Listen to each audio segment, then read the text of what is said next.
En 1850, l'égyptologue français Auguste Mariette se rendit sur la terre des pharaons en quête de manuscrits, mais tomba par hasard sur une tête de sphinx qui émergeait des dunes.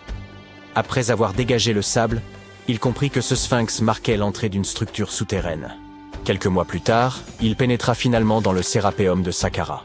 À l'intérieur, il découvrit un gigantesque sarcophage en granit contenant les restes de 64 taureaux. Les scientifiques restent émerveillés par la technologie qu'utilisèrent les anciens Égyptiens pour déplacer ces immenses blocs. Le Sérapéum, construit vers 3000 ans avant notre ère, était une sépulture souterraine dédiée au taureau sacré Apis, vénéré dans l'Égypte ancienne. Il comportait un long corridor de près de 150 mètres, bordé de vastes salles de pierre. Certains sarcophages, pesant jusqu'à 100 tonnes, soit l'équivalent de 50 voitures moyennes, étaient réalisés avec une précision remarquable, présentant des angles parfaits de 90 degrés. Ornés de hiéroglyphes et de gravures, ces pièces détaillaient les récits et l'importance accordée au taureau Apis. Aujourd'hui, seuls 24 sarcophages subsistent. Dans l'Égypte antique, les taureaux Apis occupaient une place prépondérante en raison de leur lien avec le dieu Ptah. Ils étaient perçus comme porteurs de son esprit et de sa sagesse, tout en soutenant le pharaon et son peuple. Les prêtres identifiaient ces taureaux sacrés en recherchant des signes distinctifs.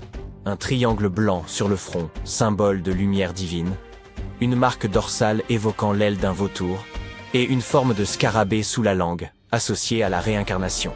Lorsqu'un taureau portait ces marques, il était considéré comme élu par Ptah et traité avec vénération. Ces animaux vivèrent dans un temple dédié à Memphis, ville où l'on honorait Ptah, et bénéficièrent des soins les plus attentifs, ainsi que d'offrandes de visiteurs désireux de recevoir leur bénédiction. À leur mort, les taureaux Apis étaient momifiés et honorés avec la plus grande solennité. Lorsque Mariette pénétra dans le Sérapéum, il observa des traces de rouleaux sur le sol des galeries et découvrit 2 treuils horizontaux en bois, chacun muni de 8 leviers. Par la suite, d'autres explorateurs signalèrent la présence de doubles rails. Les chambres funéraires étaient situées à un niveau inférieur au sol du couloir. Pour positionner les sarcophages, les ouvriers remplissaient ces chambres de sable, permettant ainsi un déplacement en ligne droite. Ensuite, le sable était progressivement retiré, abaissant doucement les sarcophages dans des emplacements parfaitement taillés dans la roche. Une inscription en pierre trouvée dans le Sérapéum mentionnait qu'à l'époque de Ptolémée II, en 247 avant notre ère, il fallait 28 jours pour placer un seul sarcophage avec son couvercle. L'incroyable précision des sarcophages, notamment leurs angles de 90 degrés, s'explique également par les avancées géométriques des anciens Égyptiens. Dès 1850 avant notre ère, ils rédigèrent des traités de géométrie, démontrant qu'ils connaissaient une valeur approximative de pi et savaient calculer le volume d'une pyramide tronquée. Ces compétences avancées en mathématiques expliquent leur capacité, 5 siècles plus tard, à sculpter des surfaces parfaitement planes. Bien que tout cela puisse sembler logique, certains pointent des incohérences. La taille des sarcophages dépasse largement celle des taureaux, alors que les pharaons étaient inhumés dans de petits cercueils, à peine adaptés à leur corps. De plus, ces sarcophages, réalisés en granit avec une précision remarquable, auraient pu être fabriqués en calcaire, un matériau bien plus facile à travailler. Le transport de ces immenses sarcophages semble réalisable en théorie, mais reste complexe. Si une personne pouvait tirer environ 200 kilos, il aurait fallu au moins 250 personnes pour déplacer un seul sarcophage. Or, les tunnels du Sérapéum sont extrêmement étroits, excédant d'à peine 60 cm la largeur des sarcophages eux-mêmes. Il aurait été impossible que des centaines de personnes se serrent dans ces espaces confinés pour tirer les sarcophages. Et quand bien même, comment auraient-elles pu faire pivoter les blocs dans ces étroits couloirs, les abaisser dans leurs niches et les positionner parfaitement au centre? Pourtant, cela a été réalisé pas moins de 24 fois, chaque sarcophage étant impeccablement centré. De surcroît, les chambres étaient recouvertes de poussière, sans aucune trace de suie provenant des lampes, ce qui impliquerait de travailler dans une obscurité quasi totale. La fonction véritable de ces sarcophages pourrait toutefois avoir été différente. Bien avant l'ère des pharaons, les populations locales connaissaient déjà le processus de fermentation. Ce phénomène survient lorsque des micro-organismes, comme les levures, consomment des substances comme l'amidon, produisant ainsi du gaz carbonique et de l'éthanol. Il est donc possible qu'en Égypte ancienne, des aliments tels que l'orge, le pain ou même la viande aient été placés dans ces immenses coffres de pierre, puis scellés hermétiquement à l'aide de lourds couvercles. Ces sarcophages en granit, d'une précision remarquable, étaient pratiquement hermétiques, empêchant toute fuite. Lorsque la levure commençait à agir, elle générait progressivement du gaz carbonique, augmentant la pression interne. Les sarcophages, dotés d'une robustesse exceptionnelle, pouvaient supporter des pressions bien supérieures à celles des pneus de voiture. Sous l'effet de cette compression, les cristaux du granit produisaient une très faible charge électrique.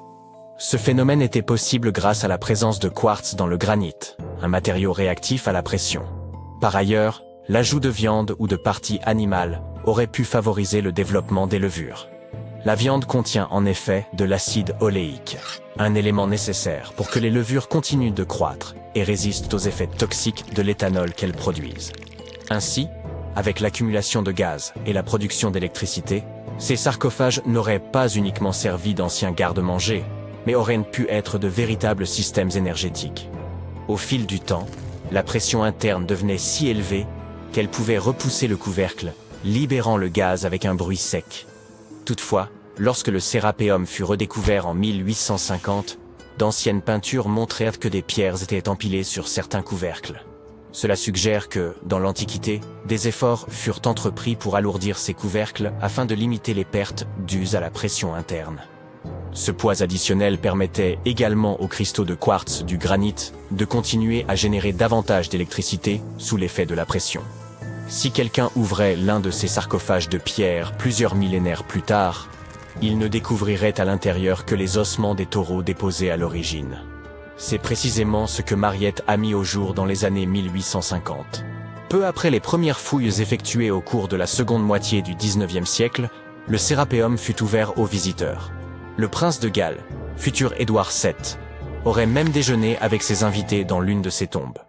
Bien que le site ait été rendu inaccessible pendant un certain temps à cause des sables et des séismes, il est aujourd'hui de nouveau possible de le visiter afin d'en percer le mystère. Grâce aux technologies modernes, nous pourrions bientôt résoudre de nombreuses autres énigmes historiques. Une équipe de scientifiques du musée Field d'histoire naturelle de Chicago a récemment utilisé un scanner spécifique pour analyser des momies égyptiennes sans les déballer. Les chercheurs ont soigneusement transporté 26 momies sur des chariots adaptés jusqu'au parking où se trouvait le scanner. Celui-ci a pris des milliers de clichés radiographiques détaillés de chaque momie et de leur cercueil. En regroupant toutes ces images, ils ont pu créer des modèles 3D révélant l'intérieur des momies, y compris les squelettes et certains artefacts. Ces images devraient permettre aux archéologues de mieux comprendre les pratiques funéraires égyptiennes, remontant à plus de 3000 ans. Bien que la phase de numérisation ait été réalisée en seulement 4 jours, l'analyse complète des données pourrait prendre jusqu'à 3 ans. Les chercheurs ont néanmoins déjà pu découvrir quelques détails personnels sur certaines momies.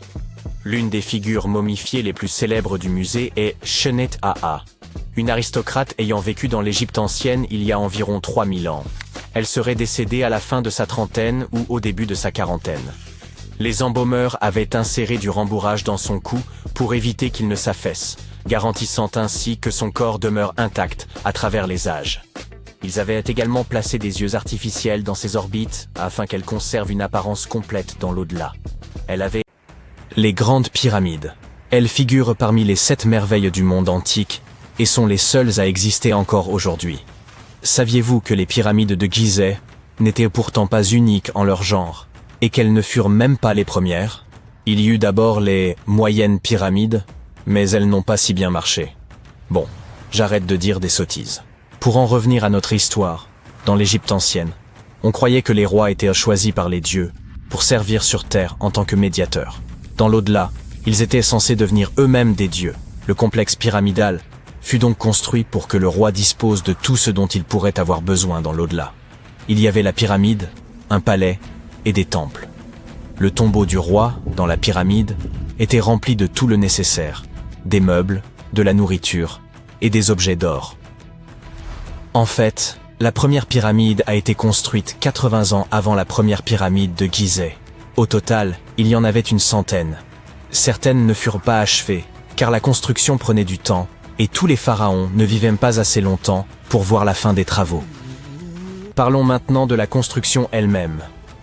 La plus grande des pyramides de Gizeh est aussi haute qu'un immeuble de 40 étages. Comment diable ont-ils réussi à construire une structure aussi massive il y a 5000 ans, bien avant l'apparition des machines et autres équipements? Nous allons voir ça. Le pharaon Khéops est monté sur le trône vers 2575 avant notre ère, et son architecte a commencé la construction de la plus ancienne et de la plus grande des pyramides de Gizeh. Il a calculé qu'il faudrait utiliser plus de 2 millions de blocs de calcaire pour construire la pyramide, chacun pesant environ 2,5 tonnes, soit à peu près le poids d'un rhinocéros. L'architecte voulait terminer la construction en 20 ans. Pour y parvenir, une pierre devait être transportée et placée toutes les 4 minutes, 24 heures sur 24, 7 jours sur 7 et 365 jours par an, sauf les années bissextiles. Il est donc évident qu'il fallut beaucoup d'ouvriers pour réaliser ce projet. Beaucoup pensent que ce sont des esclaves qui ont travaillé sur le chantier de la pyramide, mais ce n'est pas vrai. Des ouvriers sont venus de toute l'Égypte pour contribuer au chantier, soit environ 25 000 personnes.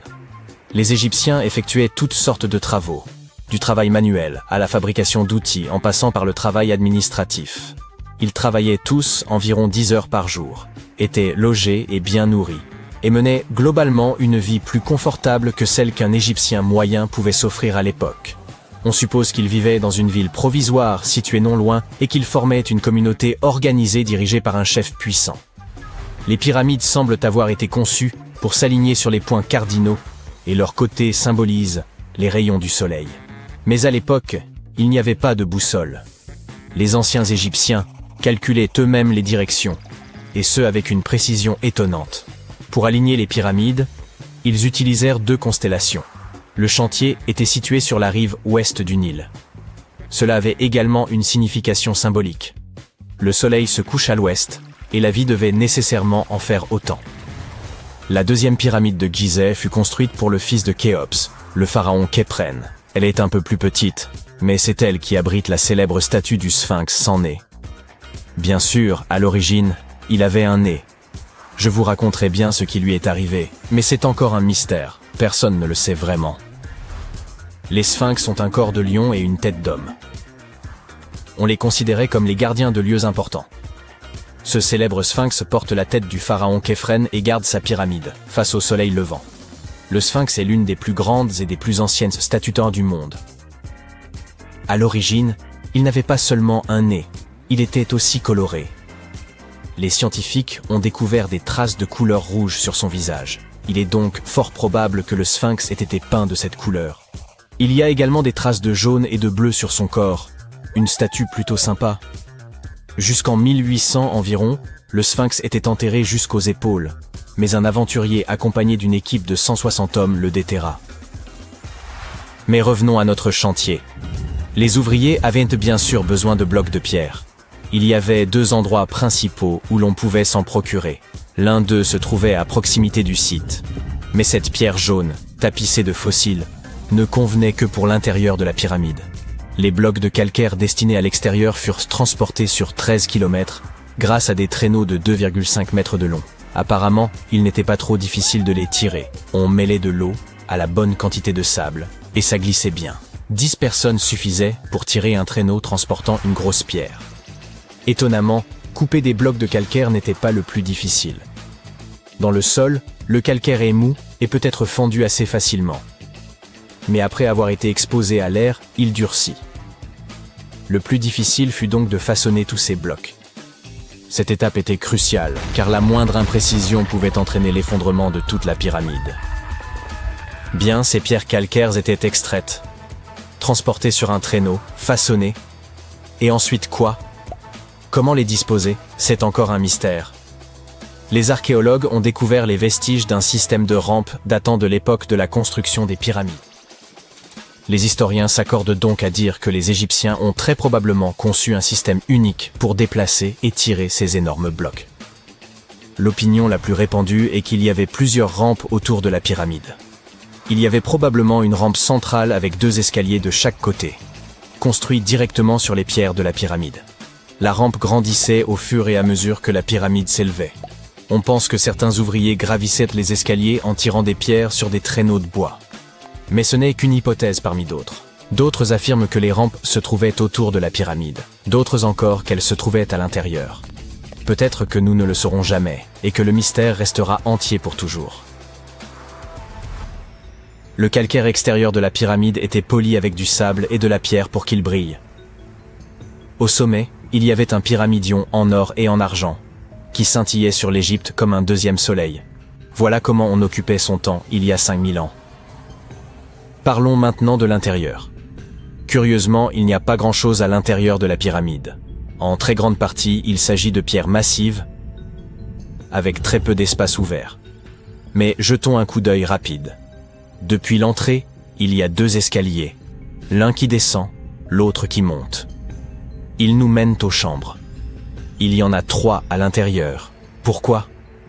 Apparemment, une chambre funéraire devait être toujours prête au cas où le pharaon aurait rendu l'âme avant la fin des travaux.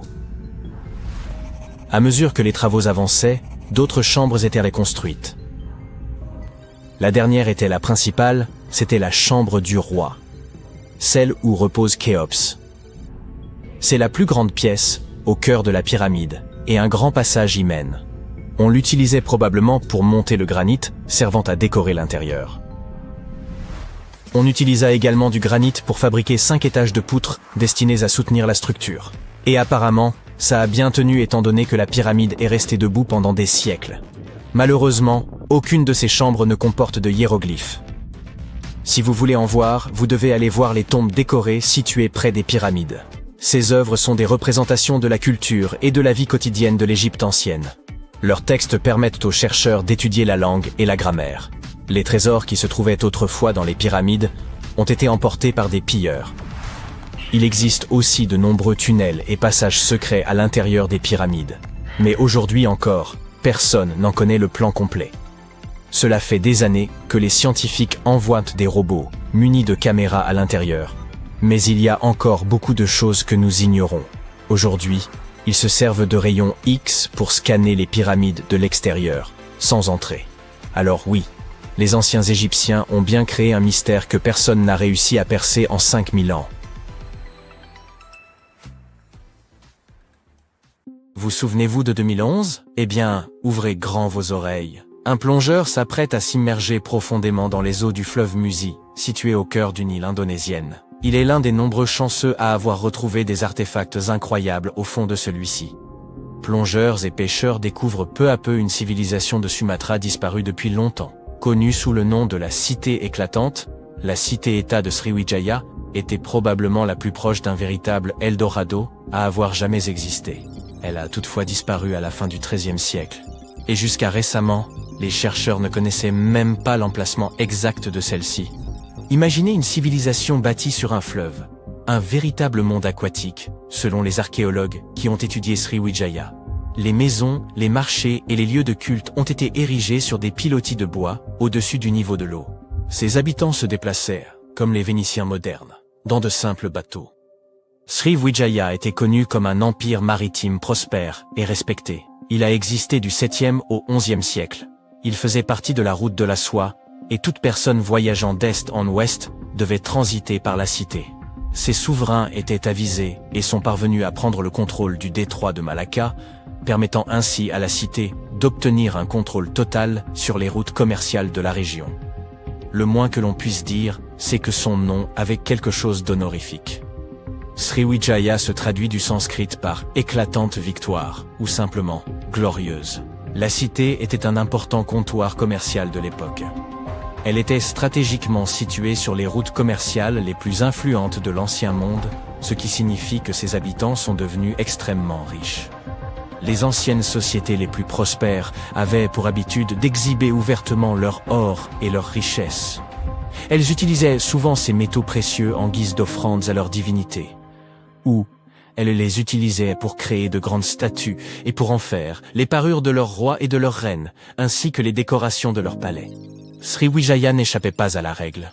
Des plongeurs indonésiens, qui ont exploré la moitié du fleuve Musi, près de la ville de Palembang, en ont retrouvé certaines traces. Jusqu'à présent, ils ont découvert une statue grandeur nature de Bouddha, des bijoux incrustés de pierres précieuses, des cloches de temple, des miroirs, des cruches en or, et bien d'autres objets.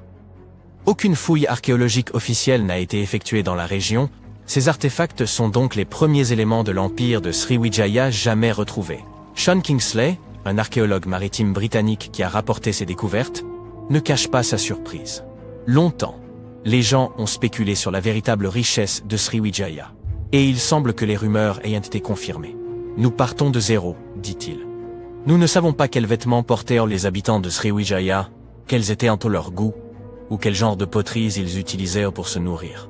Même si cette découverte a suscité un certain enthousiasme dans la communauté scientifique, il y a un revers à cette médaille. Les plongeurs et les pêcheurs revendent les artefacts récupérés sur le marché international des antiquités, avant même que les archéologues n'aient pu les examiner. Les chercheurs pourraient essayer d'acquérir certains articles, mais ils sont vendus pour des millions de dollars à travers le monde entier. La plupart des informations dont nous disposons au sujet de cet Eldorado de l'Orient provient des récits de marchands. Ces descriptions relatent que Sriwijaya était un royaume de serpents, mangeurs d'hommes et de perroquets multilingues. Voilà qui n'est pas banal. Certains affirment que ces volcans actifs donnaient à la cité un aspect irréel et inquiétant. Et toutes ces histoires soulignent la quantité d'or dont elles foisonnaient. Les récits de voyage étaient une façon courante de décrire les villes dans les temps anciens. Au cas où vous ne le sauriez pas, c'est ainsi que la légende d'Eldorado a débuté à l'origine.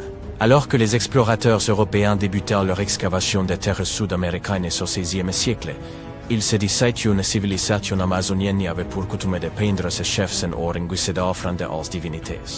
La légende de El Hombre Dorado, alias l'homme doré, a commencé à se répandre rapidement à travers l'Europe. Il s'est avéré que ce n'était là que la pratique cérémonielle d'une civilisation précolombienne. Celle-ci n'indiquait aucunement des ressources en or illimitées. Personne ne sait ce qui a provoqué le déclin de l'empire Sriwijaya. Certains avancent que ces volcans actifs auraient pu l'engloutir, ou peut-être que les maisons de bois construites au-dessus du fleuve ont fini par couler. Peut-être que si les plongeurs continuent de récupérer des objets perdus au fond de l'eau, les archéologues pourront déterminer ce qui est vraiment arrivé à la ville. Il semble que cela soit assez courant dans l'histoire du monde. Certaines civilisations anciennes ont disparu sans laisser de traces, comme cela s'est produit avec la civilisation Maya, par exemple. Les Mayas ont réussi à bâtir l'un des plus grands empires de l'Amérique précolombienne. On pensait qu'il abritait plus de 2 millions de personnes, et il a prospéré pendant plus de 6 siècles. Sa disparition soudaine est une chose qui intrigue les archéologues et les scientifiques. Les Mayas ont commencé à s'implanter en Amérique du Sud dès 1500 avant notre ère. Leur civilisation s'étendait de la péninsule du Yucatan au Mexique jusqu'au Guatemala en passant par le Belize. On pense qu'ils ont érigé environ 40 villes à l'apogée de leur empire. Ils ont également développé un système complexe de hiéroglyphes qui est étudié depuis sa découverte par les scientifiques modernes. Les Mayas étaient de fervents ingénieurs, astronomes et agriculteurs. Il s'agissait d'un peuple post-nomade qui s'était installé dans de vastes zones de terres agricoles, où ils pouvaient cultiver du maïs et d'autres types de légumes. Les archéologues en apprennent encore beaucoup sur la civilisation maya en inspectant ses ruines. La ville de Chichén Itzá, située dans la péninsule du Yucatan, est l'un des sites mayas les plus importants découverts à ce jour. Le site compte un total de 26 ruines et abrite une pyramide mondialement célèbre, connue sous le nom d'El Castillo. Elle se compose d'une série de terrasses carrées avec des escaliers sur chacun des 4 côtés du temple.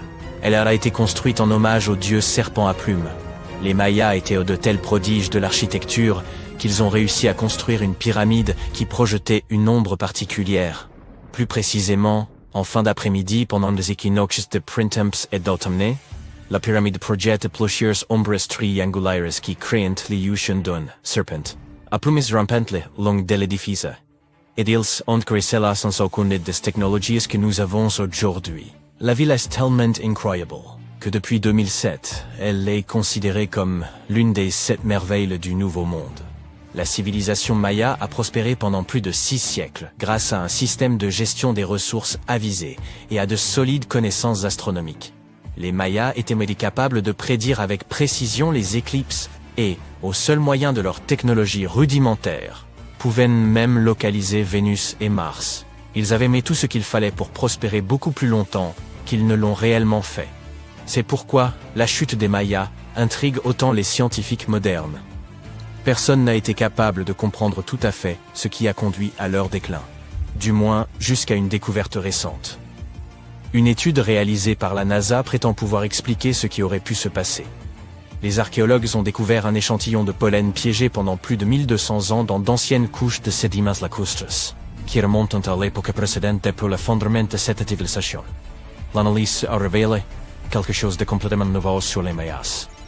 Au lieu des hypothèses qui suspectaient que les Mayas auraient disparu en raison d'une terrible épidémie ou d'un conflit prolongé dans la région, cela pourrait être dû à la déforestation.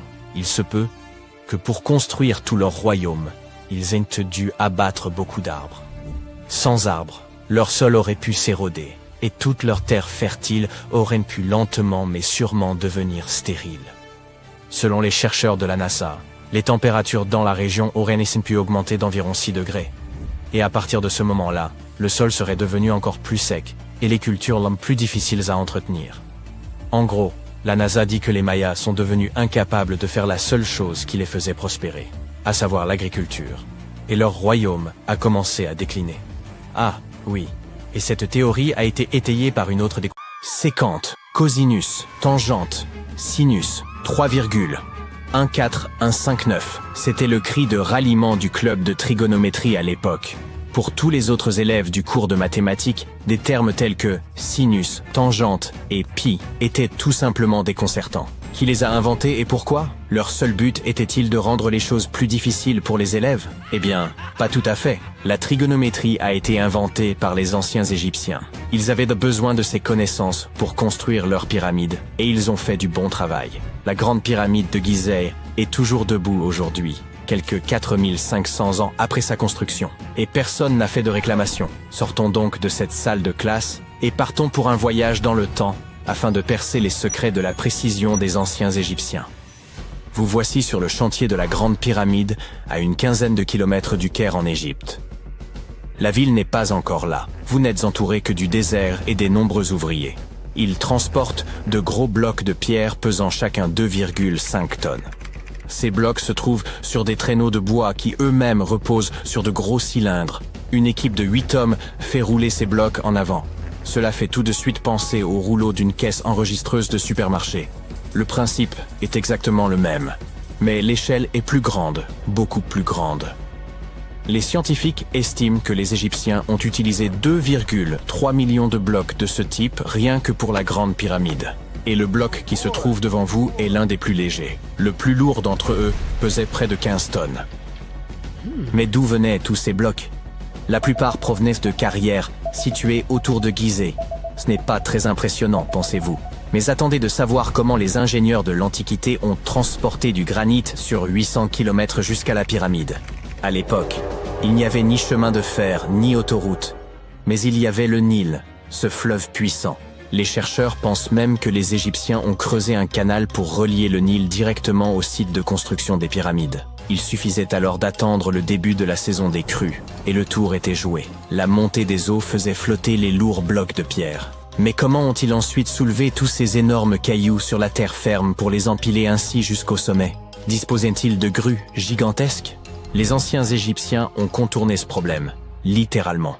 L'un des ouvriers vous montre maintenant la rampe géante qui fait le tour de la pyramide qu'ils sont en train de construire. C'est ainsi qu'une route de montagne se ferait un chemin en zigzag jusqu'au sommet. Si la rampe rejoignait directement le sommet de la pyramide, les ouvriers ne pourraient pas s'en servir pour tirer les blocs de pierre. Elle serait trop abrupte. Les scientifiques ont calculé que l'inclinaison maximale était de 8%. Les anciens Égyptiens ont donc simplement prolongé la rampe autour de la pyramide. Encore une fois, il ne s'agit que de théorie, car la rampe aurait pu se trouver à l'intérieur de la pyramide, comme le suggèrent certains chercheurs.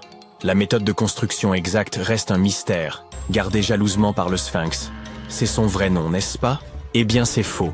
Le grand Sphinx n'est que le pseudonyme de la statue. Vous savez, ce nom que prennent les écrivains lorsqu'ils veulent se cacher leur véritable identité, ou le nom de scène d'un chanteur. Le véritable nom du Sphinx, traduit de l'égyptien, signifie Horus à l'horizon. C'était le nom de la divinité égyptienne du ciel. Le mystère ne s'arrête pas là. Un homme passe devant vous avec un seau de peinture. Il va ajouter une touche de couleur au grand Sphinx. Les chercheurs ont trouvé des taches de cette couleur rouge à côté de son oreille. Il s'agit d'une peinture très résistante, qui a tenu pendant des milliers d'années. Vous vous tenez maintenant en face du Sphinx. Vous levez les yeux. Il est très grand, n'est-ce pas? 20 mètres, pour être précis. Résistez à l'envie de prendre un selfie. Allez, vous pouvez le faire. Vous remarquez maintenant autre chose. On dirait que le Sphinx se trouve au centre d'un triangle géant. C'est l'un des côtés de la grande pyramide.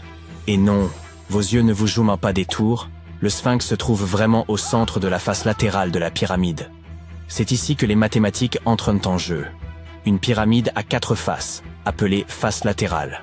Il y a aussi une 5e face, la base, mais elle n'est pas visible. C'est, vous l'avez deviné, la face cachée. Le Sphinx a un dernier mystère à révéler, son âge. Les scientifiques s'accordent à dire que c'est le pharaon Képhren qui l'a construit. Il a régné après son père qui avait construit la grande pyramide, toute proche. Les 2 structures ont donc été achevées à la même époque. Mais revenons à nos jolis nombres. Vous avez entendu parler de Cléopâtre, cette princesse égyptienne dont on dit qu'elle était d'une grande beauté? Elle a vu les pyramides, mais elle vivait plus près de l'époque du premier iPhone que de celle des bâtisseurs de pyramides. Fascinant, non? Vous pouvez voir des milliers de personnes autour de vous. Ils travaillent dur pour construire le tombeau du pharaon. Mais combien sont-ils exactement? Un philosophe grec a estimé qu'il y avait jusqu'à 100 000 ouvriers. Ce chiffre semble acceptable pour une structure aussi gigantesque, mais il ne peut pas être correct. La science ne peut tout simplement pas confirmer ce chiffre. Les égyptologues estiment le nombre total d'ouvriers à 30 000. Et oui, Indiana Jones était l'un d'entre eux, du moins sur le grand écran, mais il est arrivé en retard. Les égyptologues en savent beaucoup sur les pyramides, mais ils ne savent pas tout. Non pas parce qu'ils ne veulent pas savoir, mais parce qu'ils n'ont pas encore recueilli suffisamment de preuves. Ils ne peuvent que supputer le processus de construction. D'abord, les ingénieurs arrivaient pour choisir le bon endroit et prendre les mesures nécessaires. C'est pour cela qu'ils avaient besoin de toutes ces mathématiques compliquées. Ensuite, il fallait s'approvisionner en matériaux, les gros blocs de pierre dont j'ai parlé plus haut. Les bateaux les livraient à l'emplacement de la future pyramide, et les ouvriers pouvaient enfin s'atteler à la tâche. Ils travaillaient en petits groupes, mais ils étaient au moins 2000 à ciseler et à sculpter à tout moment. Cela ressemble à un chantier d'aujourd'hui? C'est très similaire, mais ça se passe il y a des milliers d'années. Il est étonnant de voir ce que les Égyptiens de l'Antiquité étaient capables de réaliser avec des outils en cuivre et en pierre. La pyramide est maintenant terminée. Mais s'agit-il de la même pyramide que celle que nous voyons aujourd'hui? Pourquoi cette structure brille-t-elle sous le soleil du désert? N'est-elle pas censée être d'un jaune poussiéreux? Eh bien non. Au fil du temps, l'activité humaine et les éléments ont complètement décapé la couche extérieure des pierres. Des artisans experts avaient poli ces blocs en utilisant uniquement de la pierre et du sable. Le résultat final était une pierre lisse et brillante. Le jour de son achèvement, la grande pyramide de Gizeh était un triangle de lumière parfait. Ses faces polies étaient crantaux comme des miroirs géants, reflétant le puissant soleil égyptien. C'est à ce moment-là que vous devez mettre vos lunettes. La chose brillante que vous voyez au sommet de la pyramide est en réalité faite d'or. On appelle pyramidion la pierre de couronnement que l'on place tout en haut d'une pyramide. Elle était recouverte de feuilles d'or. Comme vous pouvez le deviner, ce sont ces pierres qui ont disparu en premier. Avant de vous ramener dans votre salle de classe, nous allons faire un autre arrêt. Nous nous rendons dans les îles britanniques. Et non, ce n'est pas à Stonehenge que nous allons. Il s'agit de Newgrange, dans le comté de Meath. Les scientifiques estiment que les anciens peuples d'Irlande ont construit ce monument de pierre aux alentours de 3200 ans avant notre ère. Il est donc plus ancien que Stonehenge et que la grande pyramide de Gizeh. La fonction du monticule circulaire de Newgrange est la même que celle de la grande pyramide et est tout aussi mystérieuse. On estime à plus de 220 000 tonnes le volume de pierres détachées présentes dans la vallée.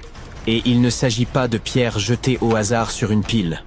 L'ordre dans lequel elles sont disposées rend la structure imperméable. Cela expliquerait comment Newgrange a pu tenir si longtemps. N'avez-vous pas soudain envie de vous procurer un étui bien étanche pour votre téléphone? Vous êtes de retour à votre pupitre. Mais le cours de mathématiques d'aujourd'hui est la dernière chose à laquelle vous pensez. Vous pensez à la grandeur des pyramides égyptiennes. Et vous vous demandez si nous avons quelque chose de semblable aujourd'hui.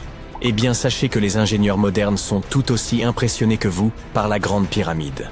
On trouve une pyramide de verre dans la cour principale du célèbre musée du Louvre à Paris. Le panorama de San Francisco ne serait pas complet sans la Trans-America pyramide de 48 étages. Mais c'est à Las Vegas que l'on est allé le plus loin. C'est dans cette ville que se trouve l'hôtel Luxor. Il est très grand. C'est même la 3e plus grande pyramide de la planète. Et devinez ce qui se trouve juste devant. Oui, une réplique du Sphinx. Elle mesure 33,5 mètres de haut, soit 2 étages de plus que celle de Gizeh. Et oui, tout est plus grand à Las Vegas. Lorsqu'on entend le mot « momie », ça donne parfois froid dans le dos. En effet, la plupart d'entre nous associent ce mot à ces personnages effrayants que nous avons vus dans des films d'horreur. En réalité, les momies nous ont permis de comprendre beaucoup de choses sur les civilisations anciennes, sur ceux qui les gouvernaient, et sur la façon dont les gens vivaient à la perte de leurs proches. Les Égyptiens de l'Antiquité, qui croyaient qu'une certaine forme d'existence après la mort était possible si certaines conditions étaient respectées, sont le peuple le plus connu au monde pour ses momies. Ceux-ci préservaient effectivement les corps humains par le biais du processus de momification et plaçaient les momies dans des tombeaux équipés, un peu comme s'il s'agissait d'appartements. Pourquoi ce peuple y croyait-il? Eh bien, parce que la plupart étaient profondément liés à leur environnement naturel. Les Égyptiens étaient pleinement conscients des cycles naturels autour d'eux, comme le lever du soleil chaque jour ou de la lune la nuit, mais aussi de la façon dont la vie renaissait des plantes dans un cycle perpétuel, même à voir faner. Ils croyaient également que le puissant esprit Osiris, qui représentait le cycle de la disparition et de la résurrection, jouait un rôle dans ce processus. Pour se préparer à l'au-delà, les Égyptiens de l'Antiquité suivaient certains rituels, comme la momification, qui consistait à utiliser des éléments aussi variés que le miel, les résines ou encore l'encens pour préserver les corps. Aucune momie n'est plus célèbre que celle du roi Tut, Toutankhamon. Ce jeune pharaon régna sur l'Égypte il y a plus de 3000 ans. Un problème majeur lors de la découverte des tombes royales est que la plupart ont déjà été pillées au moment où on les retrouve. Le peuple savait que les souverains laissaient de nombreux objets de valeur à leur côté après leur mort, ce qui rendait ces lieux de sépulture vulnérables face aux voleurs. Étonnamment, lorsque la tombe du roi Tut fut ouverte en 1922, les gens se réjouirent, car elle n'avait pas été volée à l'instar de beaucoup d'autres tombes royales. C'est dire à quel point elle était bien cachée. À l'intérieur, sa momie était enfermée dans 3 cercueils au total, dont un en or. Les objets trouvés dans sa tombe furent très révélateurs de ce qu'était l'Égypte antique.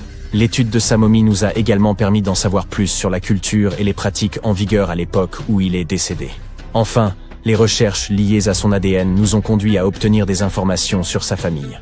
En outre, les scientifiques purent découvrir qu'il avait, par exemple, souffert de la maladie appelée le paludisme, et d'un problème au pied susceptible de l'avoir gêné lorsqu'il marchait. Ramsès II est un autre pharaon égyptien qui a régné pendant 68 ans, ce qui n'était pas rien à l'époque. Il est connu pour ses campagnes militaires d'expansion et ses réalisations architecturales. De nombreuses preuves datant de son règne existent encore aujourd'hui, notamment une grande statue à son effigie. Ramsès II mesurait environ 1,80 m et a vécu jusqu'à l'âge de 90 ans. Après avoir examiné sa momie, les scientifiques conclurent qu'il souffrait peut-être d'une maladie affectant sa colonne vertébrale. Vous vous souvenez des voleurs que j'ai évoqués plus haut? C'est probablement à cause de ces derniers que Ramsès II termina dans le cercueil ordinaire d'une collection secrète de momies royales à Deir el-Bahari, qui a été redécouverte en 1881. Heureusement, les archéologues purent l'identifier, car ses voyages avaient été consignés sur ce qui l'enveloppait. Le processus de momification était très fastidieux. En effet, dans l'Égypte antique, la momification pouvait durer jusqu'à 70 jours. Une personne dédiée prononçait un discours très spécifique, tout en manipulant délicatement le corps et en le séchant à l'aide d'une sorte de sel appelé natron. On utilisait également du lin et de la résine pour que le corps paraisse plus vivant et pour l'envelopper dans un tissu. La tombe était tout aussi importante que la momification pour les Égyptiens de l'Antiquité. Les parois de la tombe du roi Tut, par exemple, étaient ornées d'œuvres d'art complexes représentant son voyage dans l'au-delà, depuis sa procession funéraire jusqu'à son passage aux enfers. Les Égyptiens antiques pensaient que tout le monde faisait ce voyage après sa mort et remplissaient donc les tombes d'objets et de peintures pour aider les défunts au cours de leur voyage spirituel. En outre, les murs de la tombe étaient décorés de formules tirées d'un livre spécial qui contenait une série de poèmes dont les Égyptiens pensaient qu'ils aideraient les gens à atteindre l'au-delà. Fait soulignant l'importance de ce voyage, les gens plaçaient même de la nourriture dans ces tombes antiques. Dans la tombe du roi Tut, les archéologues découvrirent 36 jarres de boissons antiques et 8 paniers de fruits, déposée là pour l'aider dans son voyage vers l'au-delà. Les Égyptiens pensaient que le voyage vers l'au-delà prenait beaucoup de temps, et laissaient donc des provisions conséquentes pour soutenir leurs proches. Les pharaons possédaient généralement de nombreux vêtements luxueux et de beaux bijoux dans leurs tombes afin de s'assurer que leur tenue serait à la hauteur de leur statut lors de leur voyage. On a retrouvé des vêtements en lin, tels que des tuniques, des écharpes, des gants et des coiffes. De nombreux bijoux en or ornés de pierres précieuses, des bracelets aux boucles d'oreilles, en passant par des colliers et des bagues, mais aussi des représentations d'insectes censés les protéger. Certaines tombes contenaient même des éventails en ivoire et en plumes d'autruche pour les garder au frais dans l'au-delà. Aussi fou que ça puisse paraître, certains souverains de l'Antiquité furent placés dans leurs appartements éternels avec des bateaux. Par exemple, le pharaon Khufu fit construire la grande pyramide de Gizeh pour en faire son tombeau, et un grand bateau fut retrouvé à l'intérieur. Le roi Tut, quant à lui, fut enterré avec plusieurs pages de bateaux, mais pas de bateau à proprement parler. À la place, il avait 3 chars et de nombreux bâtons de marche en matériaux précieux, ce qui indique peut-être qu'il souhaitait se rendre dans l'au-delà par la terre et non par l'eau. Parmi les objets les plus intéressants trouvés près des momies antiques, on trouve des flacons d'huile et de parfums. Si les souverains étaient censés toujours être à la dernière mode, pourquoi ne pas sentir bon par la même occasion, n'est-ce pas? Certains d'entre eux possédaient également des jeux de société, la plupart fabriqués dans des matériaux précieux, comme l'or ou l'ivoire. L'un de ces jeux, le Senet, était très populaire en Égypte antique et ressemblait beaucoup aux échecs modernes. Les Égyptiens de l'Antiquité ont peut-être les momies les plus célèbres, mais ce ne sont pas ceux qui inventèrent la momification. En réalité, tout commença en Amérique du Sud, avec un peuple ancien appelé Chinchorro. D'après ce que nous savons aujourd'hui, ce peuple fut le premier à momifier ses proches défunts et suivit cette tradition pendant environ 2000 ans avant que les Égyptiens ne commencent leur propre rituel. Certes, l'étude de ces momies permet d'en apprendre beaucoup sur les souverains de l'Antiquité, mais jusqu'à récemment, nous n'avions encore aucune idée de ce à quoi les défunts ressemblaient vraiment de leur vivant. Cependant, il n'y a pas si longtemps que cela, des peintures de momies très particulières furent découvertes par des archéologues qui étudiaient des objets égyptiens antiques. Ces portraits de momies sont des peintures très détaillées d'individus réalisés de leur vivant. Ils étaient souvent peints sur du bois, contrairement aux portraits sur toile classiques que nous connaissons tous. Ces portraits sont appréciés pour leur réalisme et leur beauté, et ont même été utilisés par des chercheurs pour diagnostiquer des maladies en les comparant aux momies correspondantes.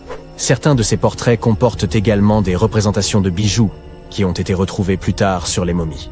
La découverte récente de ces portraits de momies en Égypte centrale revêt une grande importance, car c'est la première fois depuis plus d'1 siècle que de telles peintures sont retrouvées. Les momies sont apparues partout dans le monde de manière naturelle. En effet, la momification peut se produire sans que l'homme n'intervienne, en raison de conditions naturelles. Par exemple, des environnements extrêmement froids ou chauds, des endroits où l'oxygène manque, ou une exposition accidentelle à des produits chimiques qui préservent le corps. Les conditions que je viens de citer ne permettent pas aux bactéries de se développer, ce qui fait que le corps reste plus ou moins intact. Le célèbre Otzi est l'une de ces momies. Nous savons aujourd'hui qu'il s'agissait d'un homme ayant vécu il y a environ 5000 ans en Europe, mais lors de sa découverte dans les Alpes en 1991, les autorités autrichiennes crurent d'abord qu'il s'agissait d'un alpiniste moderne en raison de la bonne conservation du corps. Cependant, après avoir retiré l'homme des glaces du glacier, il fut établi qu'il datait en fait de l'âge du cuivre.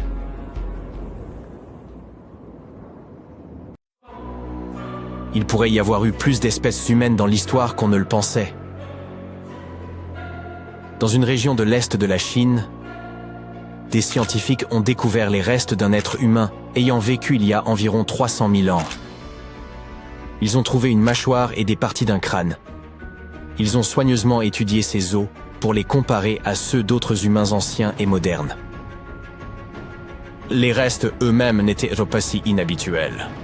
Nous savons que notre famille humaine est très diversifiée et qu'elle existe depuis des millions d'années. Vous connaissez notre ancien parent, l'Australopithèque, n'est-ce pas? Ces gaillards vivaient dans différentes régions d'Afrique et étaient connus pour marcher sur 2 jambes, tout comme les humains modernes. Mais leur cerveau et d'autres parties de leur corps les rapprochèrent davantage des singes. Ce sont leurs dents qui nous indiquent qu'ils étaient un mélange de singes et d'humains modernes. Leurs canines étaient plus petites que celles des singes, mais leurs dents postérieures étaient plus grandes que les nôtres. Il en existait différents types. Certains sont reconnaissables à leurs grandes mâchoires et à leurs dents. L'un des fossiles les plus célèbres d'Australopithèque est Lucy, une dame âgée d'environ 3,2 millions d'années. Elle a été découverte en Éthiopie. Nous savons donc que notre famille s'est beaucoup agrandie à partir de ce moment-là et probablement même avant. Mais il est toujours agréable d'accueillir de nouveaux membres, ce qui semble être le cas avec cette nouvelle découverte. Certaines parties de ces ossements ressemblent aux os des anciens humains, tandis que d'autres ressemblent davantage aux os des humains modernes. Par exemple, la personne dont les os ont été découverts n'avait pas vraiment de menton. Cela signifie que nous ne pouvons la classer dans aucun des groupes que nous connaissons, comme les Néandertaliens et peut-être même les Homo sapiens. Se pourrait-il donc qu'il nous manque une branche de l'arbre généalogique humain ou une étape importante de notre évolution? Il pourrait s'agir d'un mélange entre les futurs humains modernes et ceux qui sont devenus ce que nous appelons aujourd'hui les Denisoviens. Mais il faut du temps pour tout comprendre.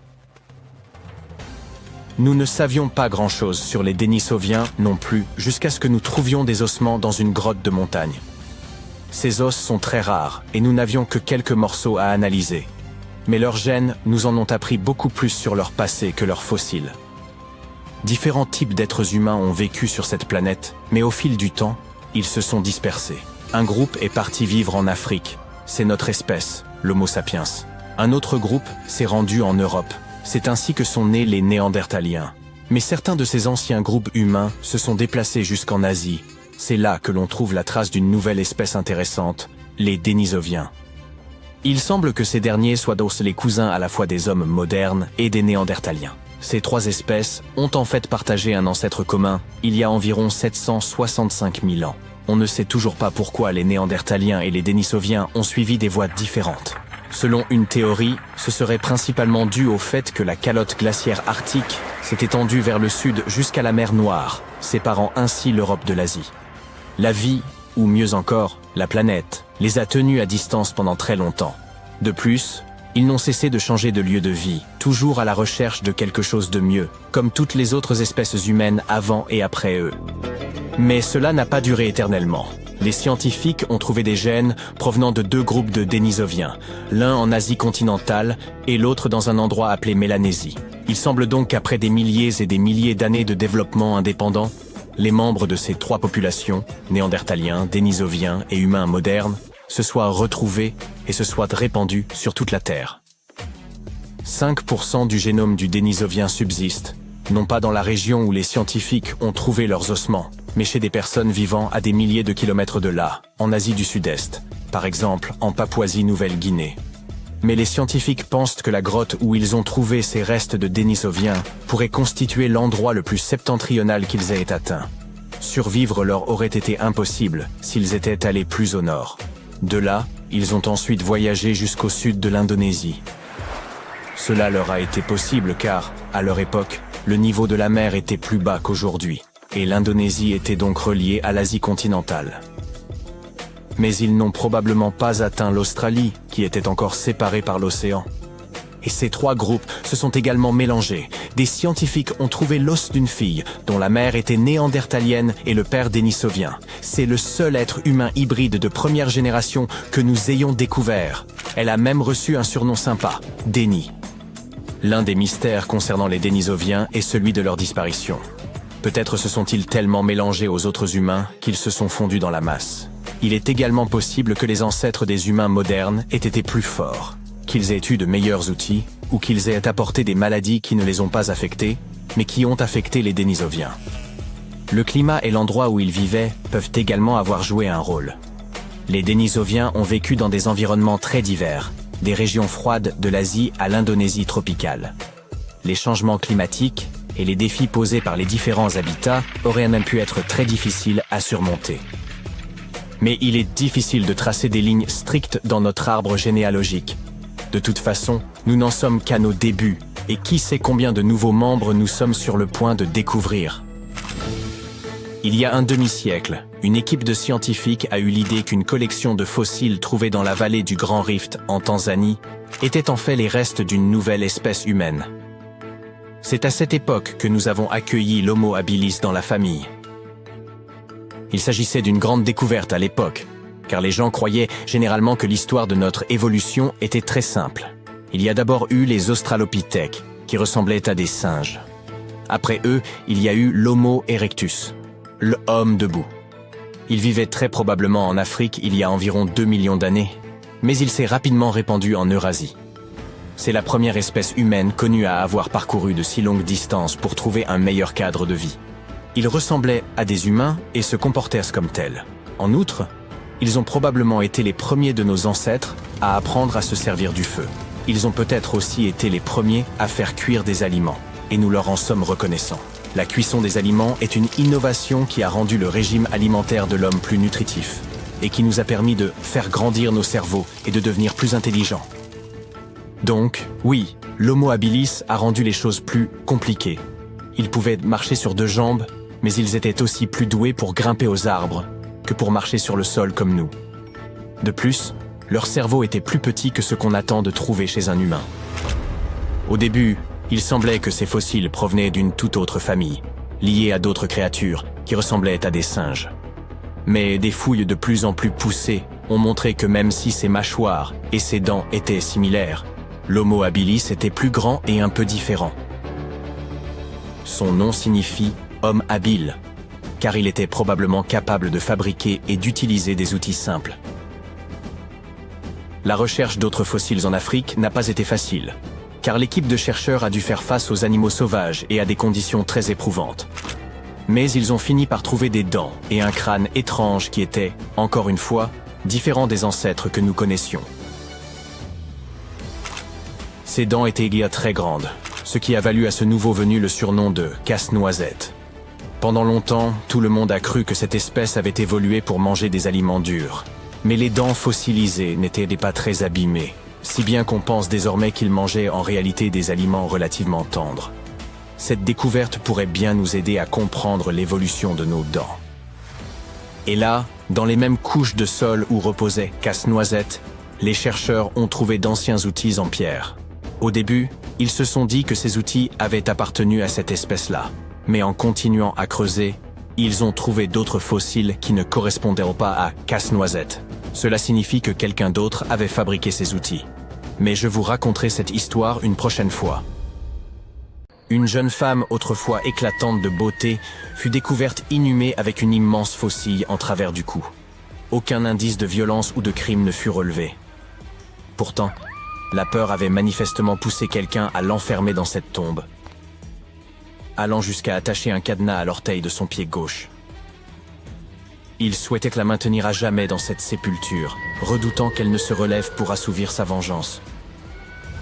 Une communauté entière se serait liguée contre une jeune femme de moins de 20 ans, estimant qu'elle représentait un péril mortel. Vous voyez où l'on veut en venir? Testons vos connaissances historiques. Qui, au cours des siècles, a suscité une telle crainte que même sa mort ne suffisait pas à apaiser l'effroi des populations? Si vous pensez aux sorciers, sorcières et autres vampires, vous avez tout à fait raison. Une petite parenthèse s'impose. Lorsque l'on ne peut pas dominer quelqu'un physiquement, on peut tenter de le faire par des moyens surnaturels. Du moins, c'était une croyance répandue au XVIIe siècle. Outre la faucille et le cadenas, des indices témoignent d'une tentative visant à retourner le cadavre face contre terre. Cet effort a échoué, laissant la colonne vertébrale de la défunte tordue et déformée. En passant, le cadenas n'avait pas nécessairement pour but d'enfermer un vampire, mais était vraisemblablement utilisé comme talisman pour repousser les esprits malveillants. Voilà une manière singulièrement cruelle d'inhumer une personne.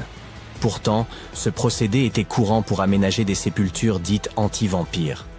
Les techniques employées pour empêcher la résurrection de ces créatures étaient particulièrement sophistiquées.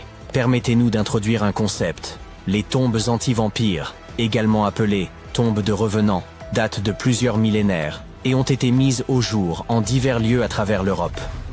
L'Europe, vous avez bien entendu. Avant de vous dire « Mais les vampires, c'est une spécialité roumaine, Dracula et compagnie », Zrenia, laissez-nous vous démontrer le contraire. ces créatures appartiennent à l'ensemble du folklore européen, ce qui signifie qu'on en trouve des traces dans toute l'Europe. Avec l'établissement de nouvelles colonies en Amérique, les récits de vampires s'y sont également propagés, évoluant jusqu'à finalement donner naissance à la saga Twilight. Ces sépultures dites anti-vampires se distinguent par les précautions visibles prises pour empêcher les défunts de revenir d'entre les morts. On pouvait par exemple placer de lourdes pierres sur les jambes du défunt ou transpercer son corps avec une lance pour l'ancrer au sol. Pour plus de sûreté, on envisageait parfois de séparer la tête du reste du corps. Ainsi, enterrer un corps face contre terre, lui couper la tête ou le maintenir sous une pierre étaient des pratiques courantes pour empêcher une personne perçue comme possédée de quitter sa tombe. Revenons à cette malheureuse jeune femme. Deux archéologues, Dariusz Poliński et Magda Zagrodzka, partenaires en sciences comme dans la vie, ont découvert sa tombe par hasard. Curieusement, ces 200 ciseaux étaient restés intacts. Pourtant, aucune pierre tombale, aucun nom, absolument rien n'indiquait son identité, seulement une tombe isolée sur une colline du nord de la Pologne. Poliński, professeur d'archéologie, et Zagrodzka se sont attelés à reconstituer l'histoire de cette jeune femme qu'ils ont décidé de nommer Zosia. Une datation au carbone a révélé qu'elle avait environ 18 ans lorsqu'elle est décédée, il y a environ 350 ans, à une époque de troubles en Pologne. Peu de documents existent sur ce cimetière, qui semble avoir servi de dernier refuge à des individus vivant en marge de la société. Zosia était-elle une jeune fille pauvre, rejetée par ses pères en raison de circonstances cruelles? Pas exactement. En approfondissant leurs recherches, les archéologues ont découvert des indices suggérant qu'elle appartenait à une famille aisée. Sa sépulture renfermait une coiffe sophistiquée et la soie fine, ainsi que les fils d'argent et d'or qui l'ornaient, laissaient entendre qu'il s'agissait d'un couvre-chef raffiné. Ces éléments indiquent qu'elle jouissait d'un certain statut ou d'une position privilégiée. La façon dont elle a été enterrée reflétait clairement son statut de marginal au sein du village de Pień. Sa présence y était peut-être indésirable, ce qui expliquerait l'accusation de vampirisme, renforcée par la manière brutale dont elle a été forcée dans sa tombe et maintenue captive. En étudiant la structure de son crâne et en extrayant l'ADN de ses ossements, les scientifiques ont pu reconstituer une image possible de son visage. Les spécialistes ont patiemment sculpté l'effigie de Zosia en utilisant de l'argile sur un modèle imprimé en 3D de son crâne, une démarche qui s'est avérée profondément émouvante. Ils ont souligné que, bien qu'ils réalisent souvent des reconstructions faciales, ils visaient ici également à lui rendre une part de dignité. Grâce à ces trois techniques, analyse ADN, impression 3D et modelage à l'argile, l'équipe a redonné un visage à Zosia, disparue depuis 4 siècles, mettant ainsi en lumière l'histoire humaine cachée derrière ses croyances surnaturelles. Ironique, n'est-ce pas? D'abord, tout avait été fait pour effacer son visage du souvenir collectif et l'empêcher de revenir un jour. 400 ans plus tard, on s'est employé à la ramener à la vie. Aujourd'hui, son portrait se trouve partout sur Internet. Mais les visages de ceux qui l'ont enterré resteront pour toujours inconnus. Hélas, ce projet de reconstruction ne permet qu'un lien visuel avec Zosia, tandis que son véritable récit demeure un mystère. Ce que nous savons, en revanche, c'est que les individus perçus comme étant des vampires faisaient l'objet de terribles discriminations. Une rumeur prétendait même que ces créatures affamées enlevèrent des humains pour étancher leur soif. Mais examinons cette idée sous un angle mathématique pour démontrer l'absurdité de cette légende et prouver que Zosia n'en faisait pas partie. En 1600, la population mondiale ne comptait que 537 millions de personnes. Bien sûr, ces chiffres ne sont pas tout à fait précis, mais ils sont proches de la réalité. Le physicien Kostas Eftimiou a calculé que si un vampire mordait une personne chaque mois, l'humanité aurait disparu en quelques années. Avec une population de départ de 537 millions en 1600 et un seul vampire, ces calculs indiquent qu'il ne resterait plus un seul humain dès juillet 1602. Et pourtant, nous sommes bien là aujourd'hui. Placer une pierre sur un cadavre pour empêcher un vampire de se relever est peut-être une pratique qui vous surprend. Mais il existe aussi de nombreux stéréotypes sur ces créatures que vous connaissez certainement, comme l'utilisation de l'ail ou l'absence de reflets dans les miroirs. Curieusement, bien que ces superstitions reposent sur des croyances infondées, il existe une explication logique à l'association des vampires avec l'ail. Ce dernier contient un composé, la lysine, qui est un puissant antibiotique. Même si les gens de l'époque ignoraient ce qu'était un antibiotique, ils avaient remarqué que l'ail était efficace contre diverses maladies. Ils pensaient également que les vampires naissaient d'un trouble sanguin spécifique, ce qui les amenait à croire que l'ail pouvait les neutraliser. Par ailleurs, il existe réellement une affection sanguine appelée porphyrie, qui donne à ceux qui en souffrent une apparence évoquant celle des vampires. Leur peau est pâle et leurs dents paraissent plus grandes à mesure que leurs gencives se rétractent. De plus, les personnes atteintes de porphyrie ne peuvent pas consommer d'ail, car cela aggrave leur état. Quelle coïncidence fascinante! Une autre superstition, plus récente, concerne la version des vampires pour les miroirs. La première mention connue de cette idée apparaît dans le roman Dracula, publié en 1897. Mais pourquoi un vampire n'aurait-il pas de reflet? C'est assez simple. Avant l'ère du plastique, les miroirs étaient recouverts d'argent, un matériau associé au rejet des forces du mal. L'argent était souvent perçu comme un répulsif contre les esprits malveillants, peut-être à cause de ses propriétés antimicrobiennes. Comme pour l'ail, ses qualités curatives auraient pu inspirer l'idée qu'il effrayait les vampires. Une autre explication possible de cette superstition est que des affections telles que la porphyrie ou la rage, souvent confondues avec le vampirisme, altéraient l'apparence des malades. Ces derniers évitèrent peut-être de se regarder dans un miroir à cause de ces changements, ce qui a pu nourrir l'idée que les vampires fuyaient leur propre reflet. Et si jamais vous croisez un vampire que ces méthodes ne dissuadent pas, voici une astuce supplémentaire. Demandez-lui de compter. Cela peut être des grains de riz, des haricots ou même les mailles d'un filet de pêche, si vous en avez un sous la main.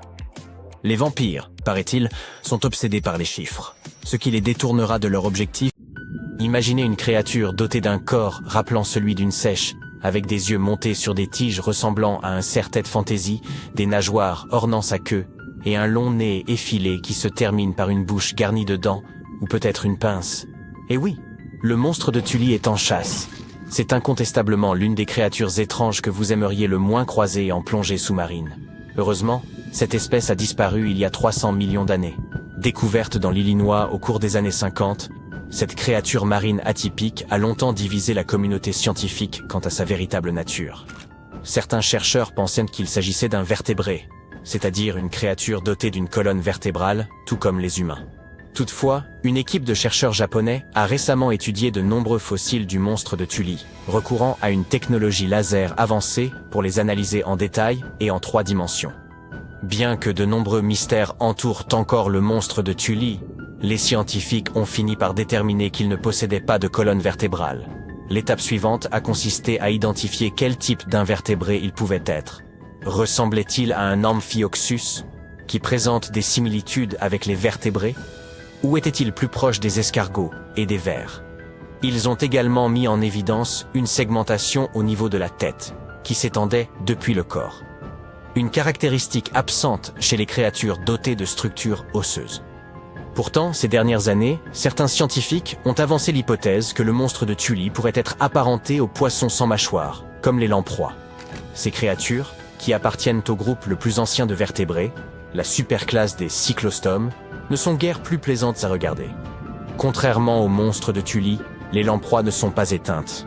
Elles continuent de hanter les océans, effrayant tantôt d'autres créatures, tantôt les humains, notamment dans les eaux des régions nord et ouest de l'Atlantique où elles vivent. Présentes depuis des millions d'années, elles sont même bien antérieures aux dinosaures. Il y a fort longtemps, bien avant l'existence des humains, vivaient les euryptérides, des créatures singulières, appartenant au groupe des arthropodes, qui comprend les araignées, les insectes et les crabes. Toutefois, les euryptérides étaient bien différents de tout ce que vous pourriez imaginer. Leur corps, composé de nombreux segments, évoquait celui des limules. À la place des pattes, ils disposaient d'appendices particuliers situés à l'avant, utilisés comme des rames. Certains les surnomment même les scorpions de mer, ou les géants caparaçonnés, bien que la majorité des euryptérides fussent de taille modeste, à l'exception notable du Jaekelopterus rhenaniae, un spécimen colossal pouvant atteindre une longueur impressionnante de 2,50 m. La prochaine fois que vous apercevrez un crabe déambulant sur une plage ou une araignée tissant sa toile, souvenez-vous de votre chance de ne croiser que des versions modernes et réduites de ses anciens parents, disparus il y a des centaines de millions d'années. Par ailleurs, certains euryptérides étaient d'habiles prédateurs, rapides et agressifs, pourchassant leurs proies avec agilité, en dépit des courants. D'autres jouaient plutôt le rôle de charognards, se contentant de ramasser les restes qu'ils trouvaient au fond de l'eau, un peu comme une équipe de nettoyage des océans primitifs. Ces créatures singulières appréciaient particulièrement les environnements d'eau saumâtre, une eau dont la salinité se situe entre celle de l'eau douce et celle de l'eau de mer. Imaginez que vous flottiez tranquillement dans l'eau et que soudain, vous tombiez nez à nez avec cette créature. Non, ce n'est pas un étrange petit vaisseau spatial. Vous ne la croiserez pas non plus dans l'espace, même si son allure, semblable à ces créatures extraterrestres que l'on voit dans les films de science-fiction, pourrait s'y prêter. En réalité, vous la verriez flotter dans la mer. Il s'agit d'un animal minuscule, mais doté d'énormes yeux, nommé Dolocaris. Ces globes oculaires représentaient à eux seuls environ un quart de la longueur totale de son corps. Cet aspect presque extraterrestre le fait ressembler à une créature vivant dans les océans souterrains de mondes comme Europe, une lune de Jupiter, ou Titan, la plus grande lune de Saturne. On pourrait même imaginer des êtres semblables à Dolocaris nous réserver un accueil chaleureux lorsque nous poserons un jour le pied sur Mars. Dolocaris possédait une vue remarquable. Toujours en alerte, il surveillait le moindre mouvement autour de lui. Dès qu'il repérait une activité, il projetait sans hésitation ses appendices hérissés de pointes vers l'avant. Bien qu'ils ressemblent à des outils de serrurier au premier regard, ces appendices lui servaient en fait à capturer de petits arthropodes. Ce qui est étonnant, c'est que malgré son excellente vision, Dolocaris passait l'essentiel de son temps à chasser des proies dans des eaux claires et peu profondes. Pourtant, les fossiles retrouvés par les scientifiques se situent dans des couches rocheuses habituellement associées à des habitats sombres, semblables à ceux où vivent aujourd'hui des espèces comme les crinoïdes des abysses ou les calamars vampires. Cela semble paradoxal, mais une hypothèse propose que ces créatures des grands fonds vivaient jadis dans des eaux peu profondes, avant que les changements géographiques de la Terre ne les conduisent vers les profondeurs. L'origine exacte de Dolocaris reste un mystère. Il pourrait appartenir au groupe des arthropodes, un réservoir fascinant de créatures étranges. Certains pensent qu'il pourrait avoir un lien de parenté avec les crevettes mantes, tandis que d'autres le comparent à des crustacés aveugles et vermiformes, habitant les sombres cavernes sous-marines. Regardez maintenant ce ver gigantesque enfoui sous le sable des fonds marins, attendant patiemment qu'une proie passe à sa portée.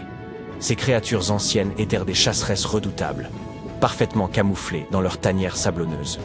Aujourd'hui, 20 millions d'années plus tard, les scientifiques ont mis au jour les traces de leurs repères secrets. Le terrier découvert, en forme de lettre L, a été retrouvé dans d'anciens sédiments au large des côtes de Taïwan. Il mesurait environ 2 mètres de long, mais n'excédait pas 3 cm de diamètre. C'est dans ces abris que vivaient les ancêtres des actuels vers Eunis-aphroditois. Ces créatures ont traversé les âges et peuvent mesurer d'à peine quelques centimètres jusqu'à atteindre une longueur impressionnante de 3 mètres. Une créature plutôt étrange régnait sur les cieux nord-américains à la fin de l'ère des dinosaures. Connue sous le nom de Quetzalcoatlus, elle survolait des espèces emblématiques comme le tyrannosaure et le tricératops, affirmant son statut de souverain absolu du ciel. Ce géant ailé appartenait à un groupe de reptiles volants appelés ptérosaures, qui figurent parmi les plus imposants animaux volants jamais identifiés. Imaginez un Quetzalcoatlus aussi grand qu'une girafe. Ces créatures extraordinaires arboraient de longs cous, de petits corps, des pattes élancées et des ailes qui, bien que massives, semblaient courtes au regard de leur taille. Les spécimens les plus imposants détiennent le record de plus grandes créatures volantes de l'histoire. Leurs crânes, allongés et effilés, étaient parfois ornés de petites crêtes situées à l'arrière de la tête. Pendant longtemps, les scientifiques se sont interrogés sur les méthodes de chasse de ces impressionnants ptérosaures. Certains ont supposé que le Quetzalcoatlus, à l'instar de ses proches, agissait comme un gigantesque vautour, se nourrissant de charognes trouvées ici et là. Cette hypothèse venait du fait que ces fossiles avaient été découverts loin des zones côtières, contrairement à ceux d'autres grands ptérosaures comme le ptéranodon. D'autres spécialistes pensaient que ces animaux excellaient dans l'art du glanage, en planant au-dessus des cours d'eau douce pour attraper des poissons. Cependant, il semblerait que le Quetzalcoatlus ait été un prédateur redoutable, doté d'aptitudes de chasse exceptionnelles. La manière précise dont il capturait ses proies demeure néanmoins un mystère. Voici une autre découverte fascinante. Un fossile particulier, Haotia quadriformis, qui représente la plus ancienne trace de tissu musculaire jamais mise au jour. Ce fossile appartient à un groupe d'animaux, les cnidaires, qui inclut des créatures modernes comme les méduses, les coraux et les anémones de mer. Et avouez qu'il a une apparence vraiment unique, n'est-ce pas? Ce fossile présente des faisceaux de fibres organisés selon un motif symétrique en 4 volets, un agencement semblable à ce que l'on observe chez les cnidaires actuels. Cette structure est sans équivalent parmi les fossiles datant de l'Édiacarien, entre 635 et 541 millions d'années avant notre ère. Bien qu'il puisse sembler étrange, ce fossile joue un rôle clé pour comprendre l'évolution du tissu musculaire chez les animaux. Grâce à de tels muscles, les organismes, nous y compris, ont pu développer de nouvelles stratégies alimentaires et explorer de nouvelles possibilités. Les muscles fossilisés étant extrêmement rares, les chercheurs doivent généralement s'appuyer sur des observations. Les archéologues égyptiens ont récemment fait une découverte extraordinaire près du Caire. Roulement de tambour, s'il vous plaît. La momie la plus ancienne et la plus complète jamais mise au jour dans le pays. Cette momie, vieille de 4300 ans, a été trouvée dans un ensemble de tombes près de la pyramide à degré de Djéser, datant de l'ancien empire égyptien. Elle était recouverte de couches d'or. L'équipe a également découvert plusieurs autres tombes, dont une appartenant à un haut dignitaire égyptien et une autre à un gardien des secrets, qui présidait aux cérémonies. Une autre tombe intéressante était celle d'un scribe, qui contenait les plus grandes statues jamais découvertes dans la région. Ce vaste site funéraire abrite également plus d'une douzaine de pyramides et de lieux de sépulture. L'une des momies les plus célèbres au monde est probablement celle d'Hatshepsut. Elle a gouverné l'Égypte pendant environ 20 ans, érigé de nombreux édifices impressionnants et créé de nouvelles routes commerciales. Cependant, lorsque l'archéologue Howard Carter a découvert son tombeau dans la vallée des rois, son sarcophage était vide. Carter a néanmoins trouvé 2 cercueils dans une autre tombe, dont l'un appartenait à la nourrice d'Hatshepsut et l'autre à une femme inconnue. En 2006, une équipe de spécialistes a décidé d'enquêter pour déterminer si cette femme mystérieuse était la reine en personne. Ils ont découvert une molaire dans une boîte en bois portant le nom d'Hatshepsut, et lorsqu'ils l'ont comparée à la mâchoire de la momie, elle correspondait parfaitement. Ramsès II était un souverain des plus remarquables, mais c'est sa momie, plus encore que ses accomplissements, qui aura finalement marqué l'histoire. Ramsès est considéré comme le pharaon le plus puissant de toute l'Égypte, ayant régné durant pas moins de 6 décennies. Il a également vécu jusqu'à l'âge canonique de 90 ans, ce qui était tout à fait remarquable compte tenu de l'époque à laquelle il vivait. Ramsès II aurait eu plus de 100 descendants, parlé d'une famille nombreuse. À sa mort, son corps fut initialement enterré dans la vallée des rois, mais des pillards tentèrent de dérober les trésors de son tombeau. Ses successeurs, ne pouvant tolérer de tels actes, déplacèrent donc son corps vers un lieu tenu secret pour le protéger. Avance rapide jusqu'au XIXe siècle, quand la momie de Ramsès II fut découverte avec celle d'autres souverains et dignitaires. Cependant, elle n'était pas en très bon état. Les archéologues décidèrent donc de l'envoyer à Paris pour des soins appropriés. Le problème, c'est qu'il ne pouvait tout simplement pas être expédié vers un autre pays. La seule solution fut de donner à Ramsès II un passeport. Sa profession y était indiquée comme « roi », et le document comportait même sa photo. La plupart des momies ne sont pas nécessairement réputées pour avoir une peau très hydratée, mais celle d'une femme originaire de Chine et surnommée Lady Di prouve le contraire. Non, nous ne parlons pas de cette Lady Di, mais d'une marquise remontant à la dynastie Han, découverte dans un tombeau richement décoré en 1971. Grâce aux conditions particulières de son sépulcre, humidité et absence d'oxygène, son corps était presque parfaitement préservé. Sa peau était douce, ses cheveux impeccables, et elle était encore souple. Le musée qui expose aujourd'hui sa momie montre également une multitude d'objets luxueux enterrés avec elle, comme de la vaisselle et des instruments de musique. Les archéologues, en examinant la momie de plus près, découvrirent qu'elle était décédée d'une crise cardiaque vers l'âge de 50 ans. Bien qu'elle ait quitté ce monde depuis plus de 2000 ans, Madame Di continue de fasciner. La momie d'Ötzi, l'homme des glaces, fut découverte dans les Alpes en 1991. Les autorités autrichiennes pensèrent d'abord qu'il s'agissait d'un alpiniste moderne, tant il était bien conservé. Il s'avéra qu'il provenait en réalité de l'âge du cuivre. Grâce à l'étude de sa momie, retrouvée dans un col de montagne à plus de 3000 mètres d'altitude, nous en avons énormément appris sur la vie en Europe durant le Chalcolithique. Par exemple, nous savons qu'il était originaire d'Europe centrale et qu'il consommait régulièrement de la viande. Il souffrait également d'arthrite, de rétrécissement des artères et de troubles intestinaux. Mais il utilisait probablement l'acupuncture et des herbes médicinales pour traiter ses affections. Apparemment, il était aussi très habile de ses outils. Il les avait aiguisés quelques jours à peine avant sa mort prématurée. Peut-être anticipait-il des ennuis? Ou se préparait-il simplement pour une tâche de routine? Le roi Toutankhamon et son histoire figurent parmi les plus célèbres de toutes les momies d'Égypte. Ce pharaon est décédé à l'âge précoce de 19 ans, il y a plus de 3 millénaires, mais sa momie reste l'une des plus emblématiques au monde.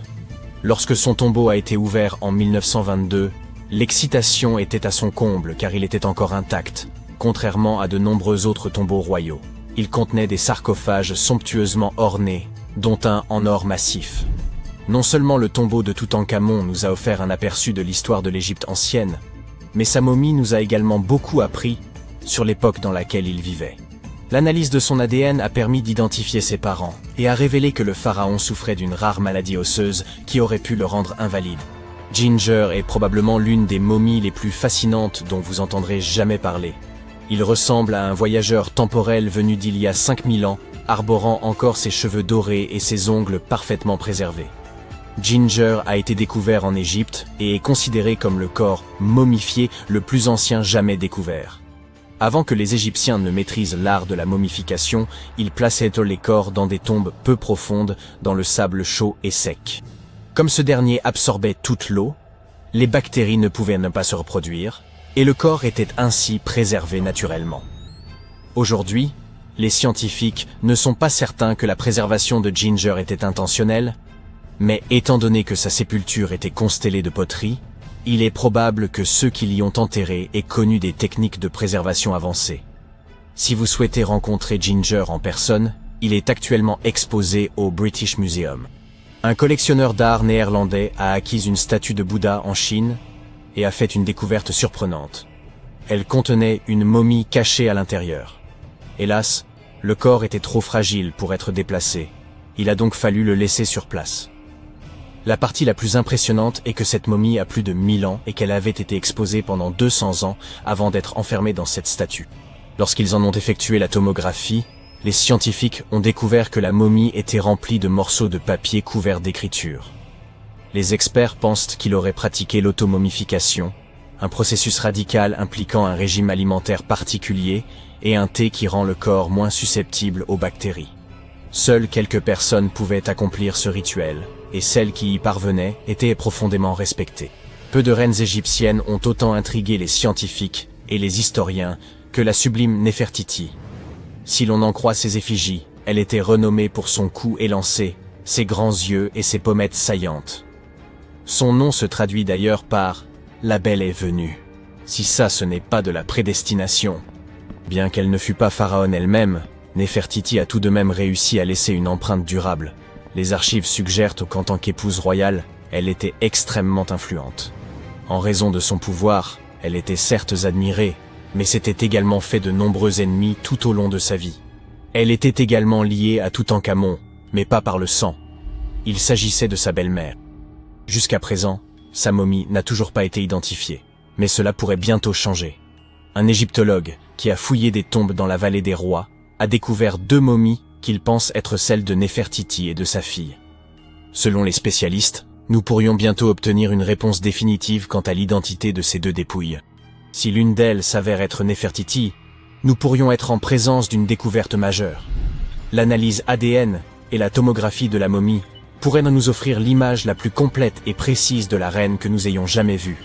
Il est incroyable de penser que nous n'avons fait qu'effleurer la surface de ce qui se cache en dessous de l'Égypte moderne. Néfertiti a régné sur l'Égypte pendant une période de grande puissance et de prospérité. Mais est malheureusement décédée au cours d'une période de troubles qui ont conduit à la perte de son site funéraire. Qui peut vraiment prédire où elle se trouve aujourd'hui? L'histoire de Pompéi, c'est déjà le chaos total. Mais pour ajouter de l'huile sur le feu, on a déterré des faits explosifs. Et je le dis au sens propre. Écoutez bien. Et si ce n'était pas l'océan de lave brûlante qui avait détruit la cité de Pompéi, mais plutôt un tremblement de terre survenu pendant l'éruption du volcan. Remontons à plus de 2000 ans en arrière. On est en l'an 79 avant notre ère. Il était environ 1h de l'après-midi quand le Vésuve a décidé d'entrer en éruption. Les Pompéiens vaquaient à leurs occupations quotidiennes quand la lave a commencé à tout envahir. Le flot était si rapide que la plupart des gens n'avaient nulle part où fuir. La catastrophe a coûté la vie à près de 2000 personnes. La lave a recouvert presque toute la cité, réduisant tout en cendres. Pompéi n'a été découverte qu'au XVIe siècle de notre ère, quand un architecte a ordonné des fouilles pour détourner une rivière. C'est un site très bien étudié aujourd'hui, mais quelque chose d'inhabituel a récemment attiré l'attention des chercheurs. Les scientifiques fouillaient un site appelé la Maison des Peintres au Travail. Ils examinaient 2 squelettes quand ils ont remarqué quelque chose d'étrange. Ces squelettes appartenaient sans doute à 2 hommes d'une 50aine d'années. L'analyse a montré que ces hommes avaient survécu à la première coulée de lave, mais qu'ils n'ont pas réussi à s'en sortir à cause de ce deuxième événement inattendu, le tremblement de terre. Ces hommes se sont sans doute réfugiés dans la Maison des Peintres au Travail, mais les murs se sont effondrés quand le séisme a frappé. On les a retrouvés en position de protection, comme s'ils tentaient de se protéger de quelque chose qui allait leur tomber dessus. En plus, ces squelettes n'ont pas été retrouvés sous la couche de cendres volcaniques, mais au-dessus, prouvant qu'ils avaient bel et bien survécu à l'océan de lave du Vésuve. Il s'avère que ce n'est pas aussi rare qu'il n'y paraît. Un volcanologue a expliqué que l'activité sismique pendant l'éruption a vraiment aggravé les choses à Pompéi. Selon lui, ce chaos sismique a probablement influencé les choix désespérés de nombreux Pompéiens dans leurs derniers instants. Ce n'est pas la première fois que le monde entend parler d'un possible tremblement de terre à Pompéi. Un dénommé Pline le Jeune, qui a échappé à la catastrophe et tout vu de ses propres yeux, avait devancé ses scientifiques dans ses célèbres lettres. Pline le Jeune était avocat et un personnage important de la Rome antique. Il a été témoin oculaire de toute la catastrophe de Pompéi. Et il a écrit dans une de ses lettres que l'éruption avait été suivie d'un tremblement de la terre. Les chercheurs s'accordent à dire que quelque chose n'a jamais collé. Pompéi est connu pour ses squelettes très bien conservés, car les cendres ont joué un rôle important dans leur préservation. Mais les bâtiments étaient dans un état épouvantable, rendant difficile la reconstitution de la cité telle qu'elle était. Pompéi était vraiment unique en son genre. C'était l'une des cités les plus dynamiques et animées de l'Empire romain antique. La cité était immense. Elle a pu compter jusqu'à 30 000 habitants à son apogée. La maison du Faune, par exemple, illustrait parfaitement la façon dont les riches romains vivaient à Pompéi. C'était une demeure immense qui possédait même 2 jardins à l'intérieur, occupant tout un pâté de maisons. On aurait dit du marbre blanc, mais c'était en fait du stucpa. Pour les chercheurs, il était clair que seuls des aristocrates y vivaient. Il y avait aussi ce célèbre forum. C'est là que se déroulait l'essentiel de la vie administrative de la cité. Il était composé de nombreux bâtiments, comme la basilique, lieu central des réunions politiques et civiles, le Macellum, qui était un marché, et plusieurs temples. Si on visitait ça à l'époque, on verrait une foule d'hommes vêtus de tuniques. Quelques privilégiés portaient des toges, ces lourdes pièces de tissu blanc drapées qui ressemblent à des draps enroulés autour du corps. Les toges étaient surtout portées lors des grandes occasions, car elles coûtaient cher, étaient difficiles à laver et considérées comme un costume traditionnel. Les candidats aux élections les portaient durant leur campagne pour que le peuple les reconnaisse comme prétendants. Impossible d'oublier la Villa des Mystères. Joli nom, non? Elle s'appelait ainsi à cause de fresques mystérieuses retrouvées à l'intérieur. Les archéologues d'aujourd'hui n'ont toujours pas compris ce que ces scènes peintes représentent. Sans doute une sorte de rituel ou de cérémonie. Au fait, une villa, c'est simplement une grande maison de style romain en périphérie. Pas forcément un endroit ultra chic où vivent les riches et les beaux. C'est généralement situé en bordure de ville, près des remparts. Celle de la Villa des Mystères, en particulier, a été retrouvée étonnamment bien conservée lors des fouilles modernes. Elle abritait même une zone de production, comme sa propre petite industrie. Il était courant que les Romains aisés possèdent de grandes terres agricoles, comme des oliveraies par exemple. Ils construisaient aussi une station de transformation dans leur villa pour extraire l'huile et la conditionner. L'amphithéâtre, c'est là que certains hommes riches payaient pour offrir des combats de gladiateurs au reste de la ville. Il a été construit vers 70 avant notre ère. Et c'était l'un des plus anciens amphithéâtres du monde. Plus ancien encore que le Colisée de Rome. Cet immense édifice pouvait accueillir près de 20 000 spectateurs à la fois. Les places étaient réparties selon la classe sociale. Donc, on repérait facilement qui faisait partie de la noblesse. Ah, et si vous vous demandez pourquoi il avait cette drôle de forme d'œuf, c'est parce que c'était la forme qui offrait une vue dégagée où que vous soyez dans la foule. Comme toute autre cité romaine, Pompéi avait elle aussi ses célèbres thermes. Comme toutes les maisons n'avaient pas accès à la plomberie à l'époque, la plupart des gens ne se lavaient pas chez eux. C'est pourquoi tant de Romains fréquentaient les bains publics, généralement en fin de journée, pour se laver. Mais ne vous y trompez pas, ce n'était pas qu'un lieu de bain, c'était un véritable haut lieu culturel. Les thermes étaient composés de nombreuses salles. La première ressemblait à un vestiaire, où les gens rangeaient vêtements et effets personnels. C'est là que les classes supérieures et inférieures se mélangeaient. On reconnaissait facilement la classe sociale de quelqu'un à ses vêtements et ses bijoux. La quantité d'or et d'argent portée à l'époque n'a rien à voir avec ce que la plupart des gens portent aujourd'hui. En général, les riches laissaient quelqu'un surveiller leurs affaires pendant qu'ils prenaient leur bain, car oui, des objets pouvaient disparaître pendant qu'on se détendait. L'attention portée aujourd'hui au bien-être existait déjà chez les Romains de l'Antiquité. Il était courant, avant le bain, de s'enduire la peau d'huile d'olive. On rappelait ensuite la peau sale avec un strigile. Ça peut paraître bizarre, mais aussi extrêmement agréable. Les thermes avaient des salles de massage. Certains avaient des salles de lecture, et même des cours pour faire un peu d'exercice. Oh, il y avait même un natatio, ou une piscine si vous ne parlez pas couramment le latin. Après tout, les Romains disaient « un corps sain dans un esprit sain ». Les boulangeries. Le pain était l'un des aliments de base du régime pompéien, au point qu'il y avait environ 30 boulangeries dans la cité. Le pain était fait frais, à partir de zéro, chaque jour. Dans une zone spéciale de la boutique, on moulait le maïs ou le blé, et des mules tournaient en rond pour faire fonctionner les meules. Ce qui est amusant chez les Pompéiens, c'est qu'ils aimaient couvrir les murs extérieurs des bâtiments de peinture, un peu comme les graffitis aujourd'hui. Leurs peintures, souvent des fresques, représentaient la vie quotidienne dans la cité. Les Romains de l'Antiquité adoraient le grand air, alors colorer leurs murs leur semblait une bonne idée. Beaucoup de maisons avaient aussi des fresques à l'intérieur pour compenser le manque de fenêtres. Les peintures donnaient aux propriétaires l'illusion de plus d'espace. Si la peinture représentait, disons, un jardin par exemple. La plupart des gens savent que les pyramides ont été construites pour servir de tombeau aux pharaons, afin de leur assurer un voyage sans encombre vers l'au-delà. La grande pyramide de Gizeh, par exemple, a été construite pour le pharaon Khéops.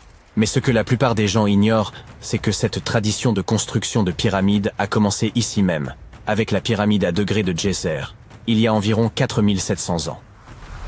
Cette structure massive a été construite pour le pharaon Djéser, un souverain de la 3e dynastie égyptienne. Elle s'élève sur 6 niveaux au-dessus du sol et mesure environ 60 mètres de haut. Aujourd'hui, nous la considérons comme un projet architectural phénoménal. Mais pour les anciens Égyptiens, la pyramide à degrés de Djéser représentait plutôt une vaste expérience. Un essai, si l'on peut dire, destiné à perfectionner leurs compétences en matière de construction, avant de passer à des pyramides encore plus ambitieuses. Atteindre de nouveaux sommets est très excitant, mais le véritable mystère réside dans ce qui se passe sous terre. Dans le labyrinthe souterrain de cette pyramide, un réseau de tunnels s'étend sur environ 5,5 km. Certains chercheurs pensent que ces tunnels pourraient avoir fait partie d'un système d'adduction d'eau très sophistiqué, et cela pourrait changer complètement notre vision de la construction des pyramides. Parlons de ce complexe massif situé à Saqqara.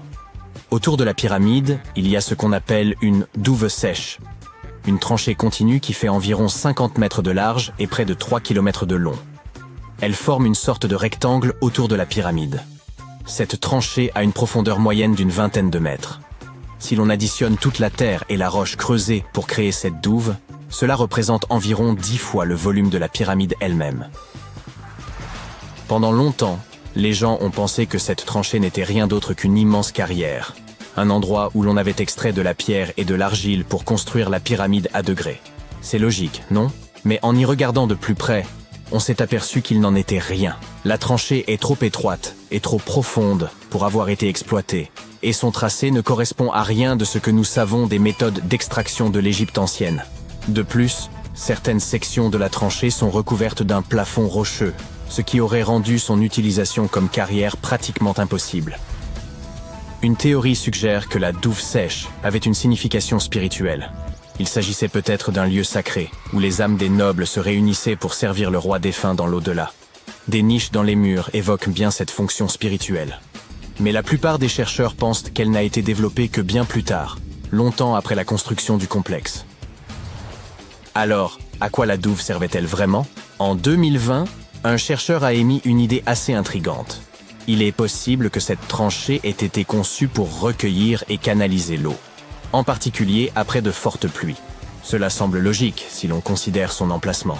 La douve se trouve dans une zone qui aurait facilement pu être inondée par les eaux de ruissellement provenant des plaines voisines. Cela pourrait également expliquer pourquoi la tranchée n'a été utilisée pour de nouvelles tombes que bien plus tard, lorsque le climat est devenu plus sec et le site moins sujet aux inondations. Mais l'histoire devient encore plus fascinante, car cette tranchée semble faire partie d'un système hydraulique plus vaste et plus élaboré à l'intérieur du complexe de Geyser. C'est comme si elle comportait plusieurs compartiments, soigneusement taillés dans la roche et reliés par des tunnels. Ces compartiments faisaient probablement partie d'un système de traitement de l'eau. L'eau s'écoulait d'un compartiment à l'autre, se purifiant au fur et à mesure qu'elle progressait. C'est ici que les choses commencent à se rattacher à la pyramide elle-même. Le complexe de Geyser comporte une série de puits souterrains, et certains chercheurs pensent que l'eau de la douve a pu être utilisée pour alimenter un système d'ascenseur hydraulique. Cet ascenseur hydraulique géant aurait alors servi à soulever les lourdes pierres nécessaires à la construction de la pyramide. Il fonctionnait comme un volcan, mais au lieu de lave, c'est de l'eau qui soulevait les blocs de pierre. Imaginez un grand trou profond dans le sol au centre du site de la pyramide. À l'intérieur de ce trou, il y avait une énorme plateforme en bois, un peu comme un radeau géant qui pouvait monter et descendre. Lorsque les ouvriers voulaient soulever une pierre lourde, ils remplissaient le trou d'eau. Lorsque le niveau de l'eau montait, la plateforme en bois se mettait à flotter, emportant la pierre avec elle, un peu comme un ascenseur géant. Lorsque la pierre atteignait la bonne hauteur, les ouvriers la faisaient glisser de la plateforme vers la pyramide. L'idée, c'est que l'eau de la tranchée, après avoir été nettoyée et filtrée, se serait écoulée dans ces puits. Un flotteur énorme, peut-être en bois, s'élevait alors au fur et à mesure que l'eau remplissait le puits, soulevant les pierres jusqu'à l'endroit où on en avait besoin pour la construction. Une fois la pierre en place, l'eau était évacuée et la plateforme redescendait, prête à soulever la pierre suivante. Ce système de levage hydraulique sophistiqué aurait pu changer la donne, rendant l'ensemble du processus de construction beaucoup plus rapide et efficace, et permettant d'économiser de la main-d'œuvre. C'est comme si les anciens Égyptiens avaient déjà adopté la notion selon laquelle travailler plus intelligemment vaut mieux que travailler plus durement. Mais bien sûr, tout le monde n'est pas d'accord avec cette théorie. Certains experts affirment que la zone où a été construite la pyramide à degrés de Geyser n'aurait pas pu fournir suffisamment d'eau. Les pluies étaient assez rares pour entretenir un système hydraulique aussi élaboré. La théorie principale suggère qu'il y avait peut-être un lac à proximité qui se serait rempli après chaque période de pluie et qui aurait fourni l'eau dont le complexe avait besoin pour son système hydraulique. Or, aucun écrit de l'Égypte ancienne ne fait mention d'un tel lac. Il s'agit donc plus d'une hypothèse que d'une réalité. Et puis, il y a la question du travail lui-même. Vous vous souvenez que j'ai dit que cette méthode aurait pu permettre aux anciens bâtisseurs d'élever des pierres avec beaucoup moins d'efforts? Ce n'est peut-être pas tout à fait vrai. Selon certains experts, la construction de ce dispositif aurait nécessité beaucoup plus de travail que le simple déplacement des blocs de pierre nécessaires à l'édification du monument. Et n'oublions pas que la pyramide à degrés de Geyser est relativement petite comparée à celles qui ont suivi. Les pierres utilisées pesaient en moyenne 300 kg chacune, ce qui n'est rien comparé aux blocs de plus de 2,5 tonnes utilisés plus tard pour la pyramide de Khéphren. S'il nous faut complètement écarter cette théorie de l'ascenseur hydraulique, il nous reste à expliquer comment cette pyramide a été construite. Pour répondre à cette question, nous devons revenir un peu en arrière et parler des plans d'origine. Avant que la tombe de Geyser ne devienne une pyramide, l'idée était de construire un simple mastaba.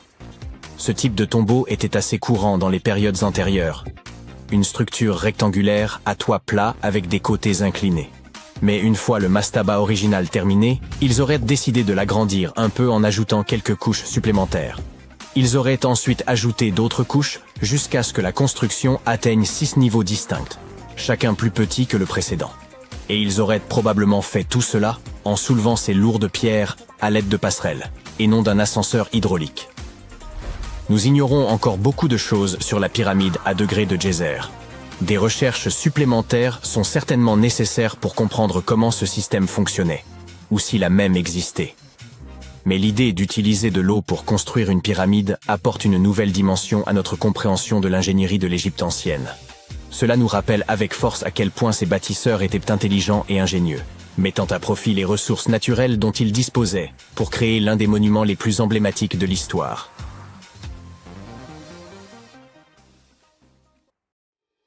Nous ne qualifierions pas cette île de mystique sans les récits décrivant les géants qui l'habitent.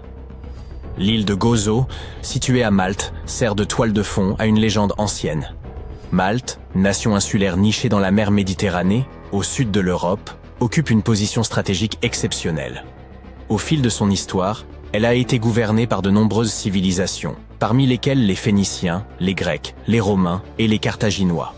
Par une nuit glaciale, il y a plusieurs millénaires, un fermier aperçut le ciel virer à l'orange, puis au rouge, avant d'entendre un bruit sourd retentir. Bien que le sol tremblât légèrement, il ne s'agissait pas d'un séisme.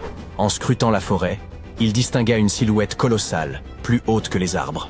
Approchant avec précaution, il réalisa qu'il s'agissait d'une femme, une géante, qui se présenta sous le nom de Sansuna. Contrairement aux terribles géants décrits dans de nombreux récits, Sansuna ne nourrissait aucune intention de détruire l'humanité. Bien au contraire, elle se montrait bienveillante et généreuse. Elle révéla aux fermiers que son peuple pouvait aider à défendre leurs terres contre les envahisseurs. Les habitants furent intrigués par cette proposition, d'autant plus que, située sur une route commerciale stratégique, Malte était fréquemment la cible d'invasions. La légende raconte que Sansuna s'installa à Malte et ne tarda pas à se mettre à l'œuvre. Mais son travail ne consistait pas en de simples tâches. Elle transportait des monolithes gigantesques sur son épaule pour édifier un temple monumental appelé Gantija, signifiant la tour des géants. Elle accomplissait cet exploit tout en portant sur l'autre épaule son enfant, mi-humain, mi-géant.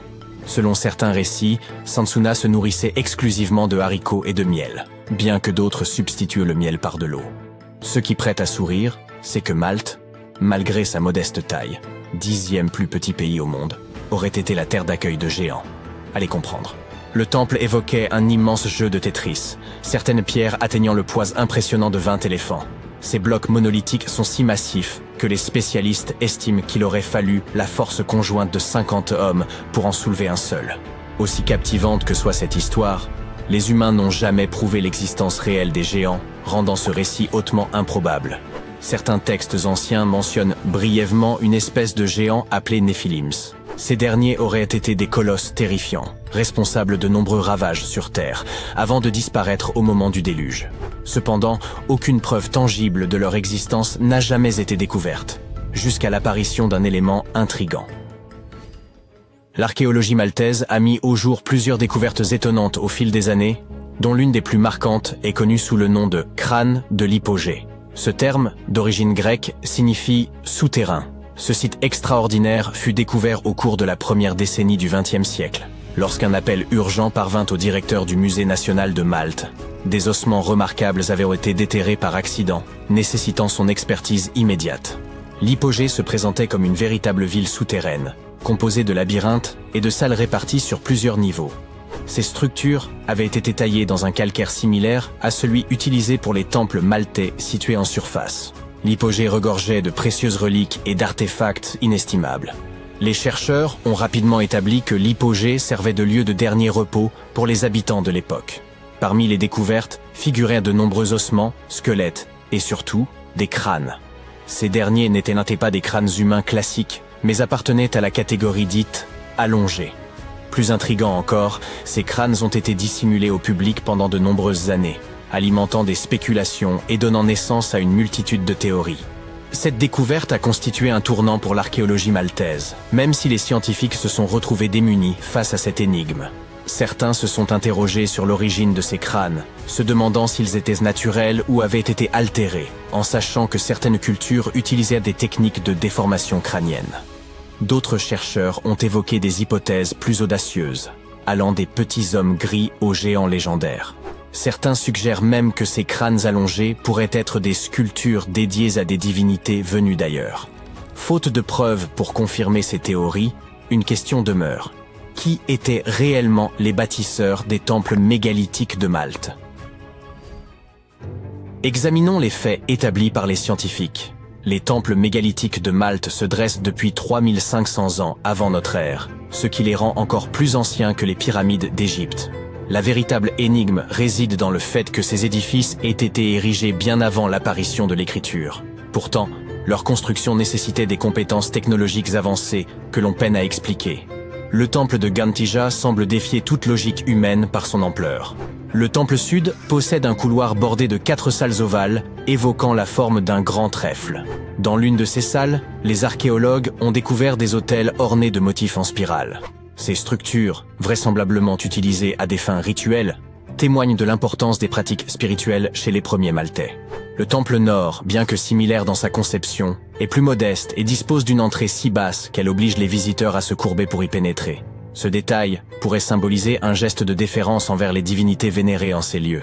Il est difficile de ne pas s'interroger sur les raisons mystérieuses qui ont poussé ces bâtisseurs à créer un temple d'une telle envergure. Peut-être ont-ils enrôlé l'un dragon de Daenerys pour déplacer ces monolithes? Bien sûr, il ne s'agit que d'une plaisanterie.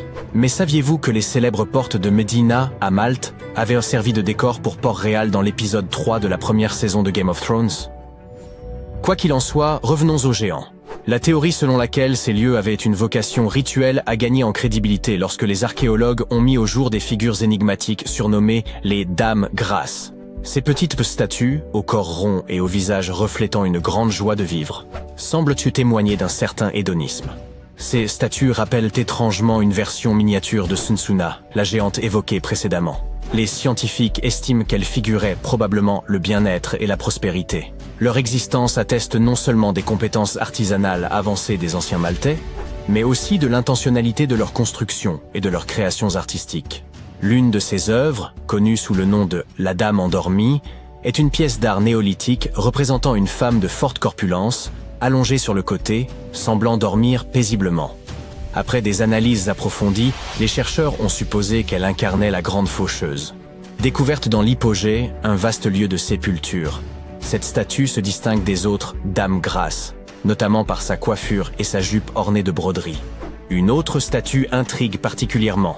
Elle représenterait une femme mesurant 2,50 m de hauteur, accompagnée d'un fragment du bord de sa jupe. Sa découverte, pour le moins inhabituelle, remonte à 1915, lorsqu'un agriculteur, gêné dans son travail par de larges blocs de pierre, invita le directeur du Musée national de Malte à venir les examiner. Pour certains, cette trouvaille constitue la preuve de l'existence de Sunsuna, tandis que d'autres restent sceptiques. Et ce n'est pas tout. L'endroit où cette statue gigantesque a été trouvée abritait l'un des sites archéologiques les plus impressionnants de Malte, les temples de Tarsien. Construits à partir de blocs de calcaire, certains mesurent dans 6 mètres de haut et pèsent environ 20 tonnes. En poursuivant ces fouilles, le directeur du musée, un certain Zamit, découvrit plusieurs sites similaires, tous composés de pierres mégalithiques.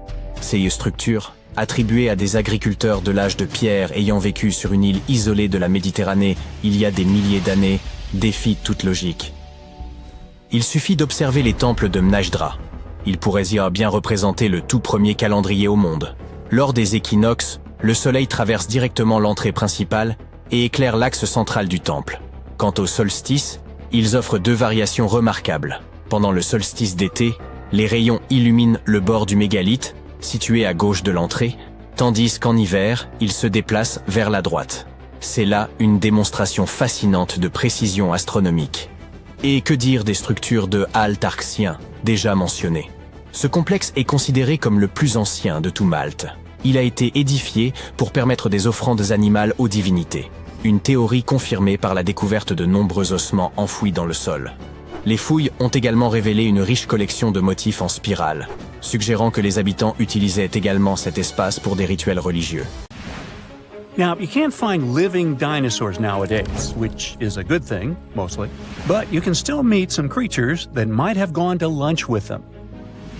The frilled shark, for example, is a living fossil that comes from a family of sharks that have been around for about 80 million years. One of the coolest things about it is its long, eel-like body that can grow as long as 6 feet. It has 6 pairs of gills on its throat, which help the frilled shark breathe in the deep, cold ocean where there isn't much oxygen. The shark can move very quickly, like a snake, to catch its prey when it least expects it. Little frilled sharks take an exceptionally long time to grow, up to 3.5 years, which is one of the longest times for any animal with a backbone. The Chinese giant salamander is another living fossil that can tell you what was going on Earth around 170 million years ago.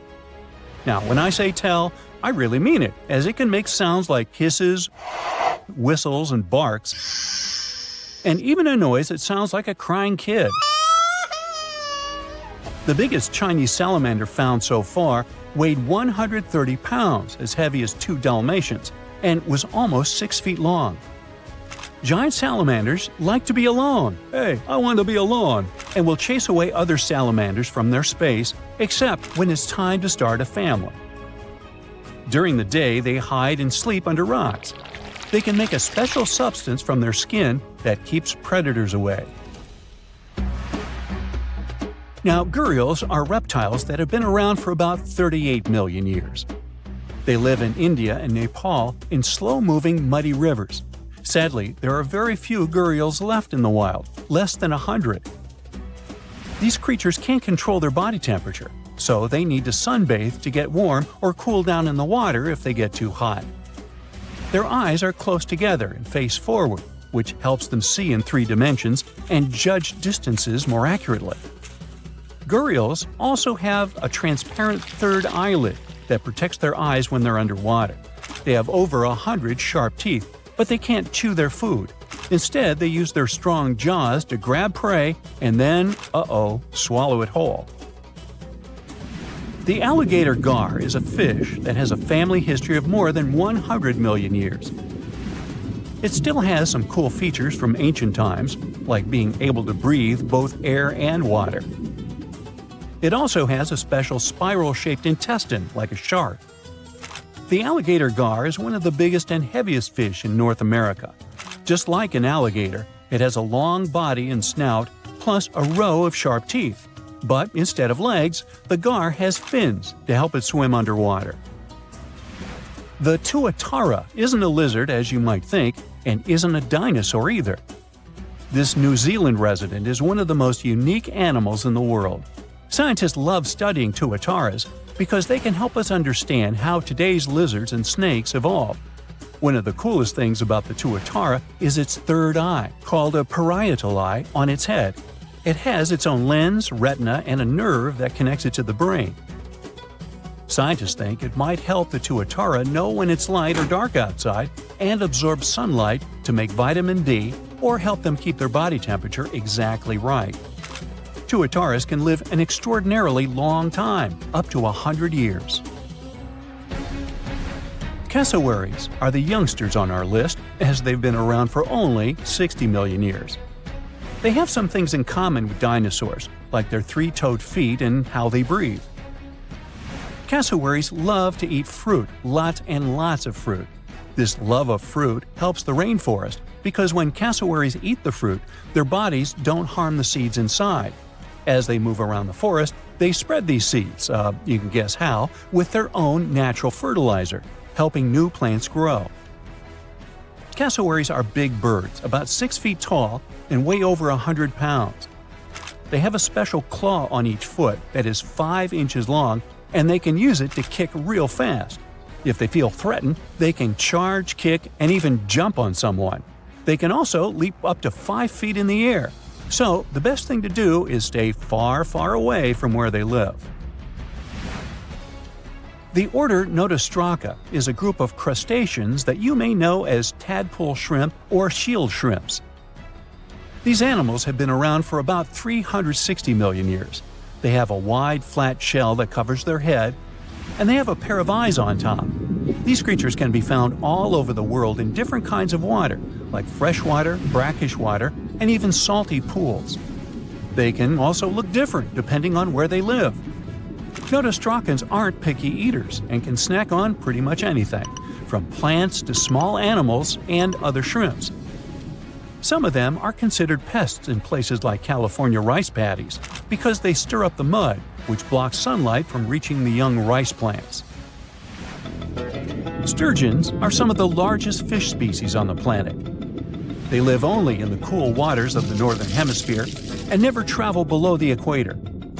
Even though they are huge, sturgeons don't have teeth. They eat by sucking food off the bottom of rivers, gulfs, lakes, and oceans. Scientists believe that sturgeons came from a group of fish that first appeared around 419 million years ago, long before dinosaurs even existed. Their ancestors survived a big extinction event that wiped out 90% of all species and went on to become the largest fish in many rivers in North America and Eurasia. Sturgeons can live up to 100 years old or even older. Female sturgeons can lay up to 3 million eggs at a time, but not all of the eggs eventually turn into real fish. Our next hero, the Pacific lamprey, has successfully lived through at least 4 mass extinctions. Its ancient ancestors evolved over 450 million years ago. These creatures have cartilage instead of bones and a third eye, which is a special light-sensing organ on top of their heads. Instead of a regular jaw, they have a mouth surrounded by teeth. They latch onto prey and sup up body fluids like real underwater vampires. And although he wasn't living underwater, the story goes that King Henry I of England might have lost his life because of a lamprey.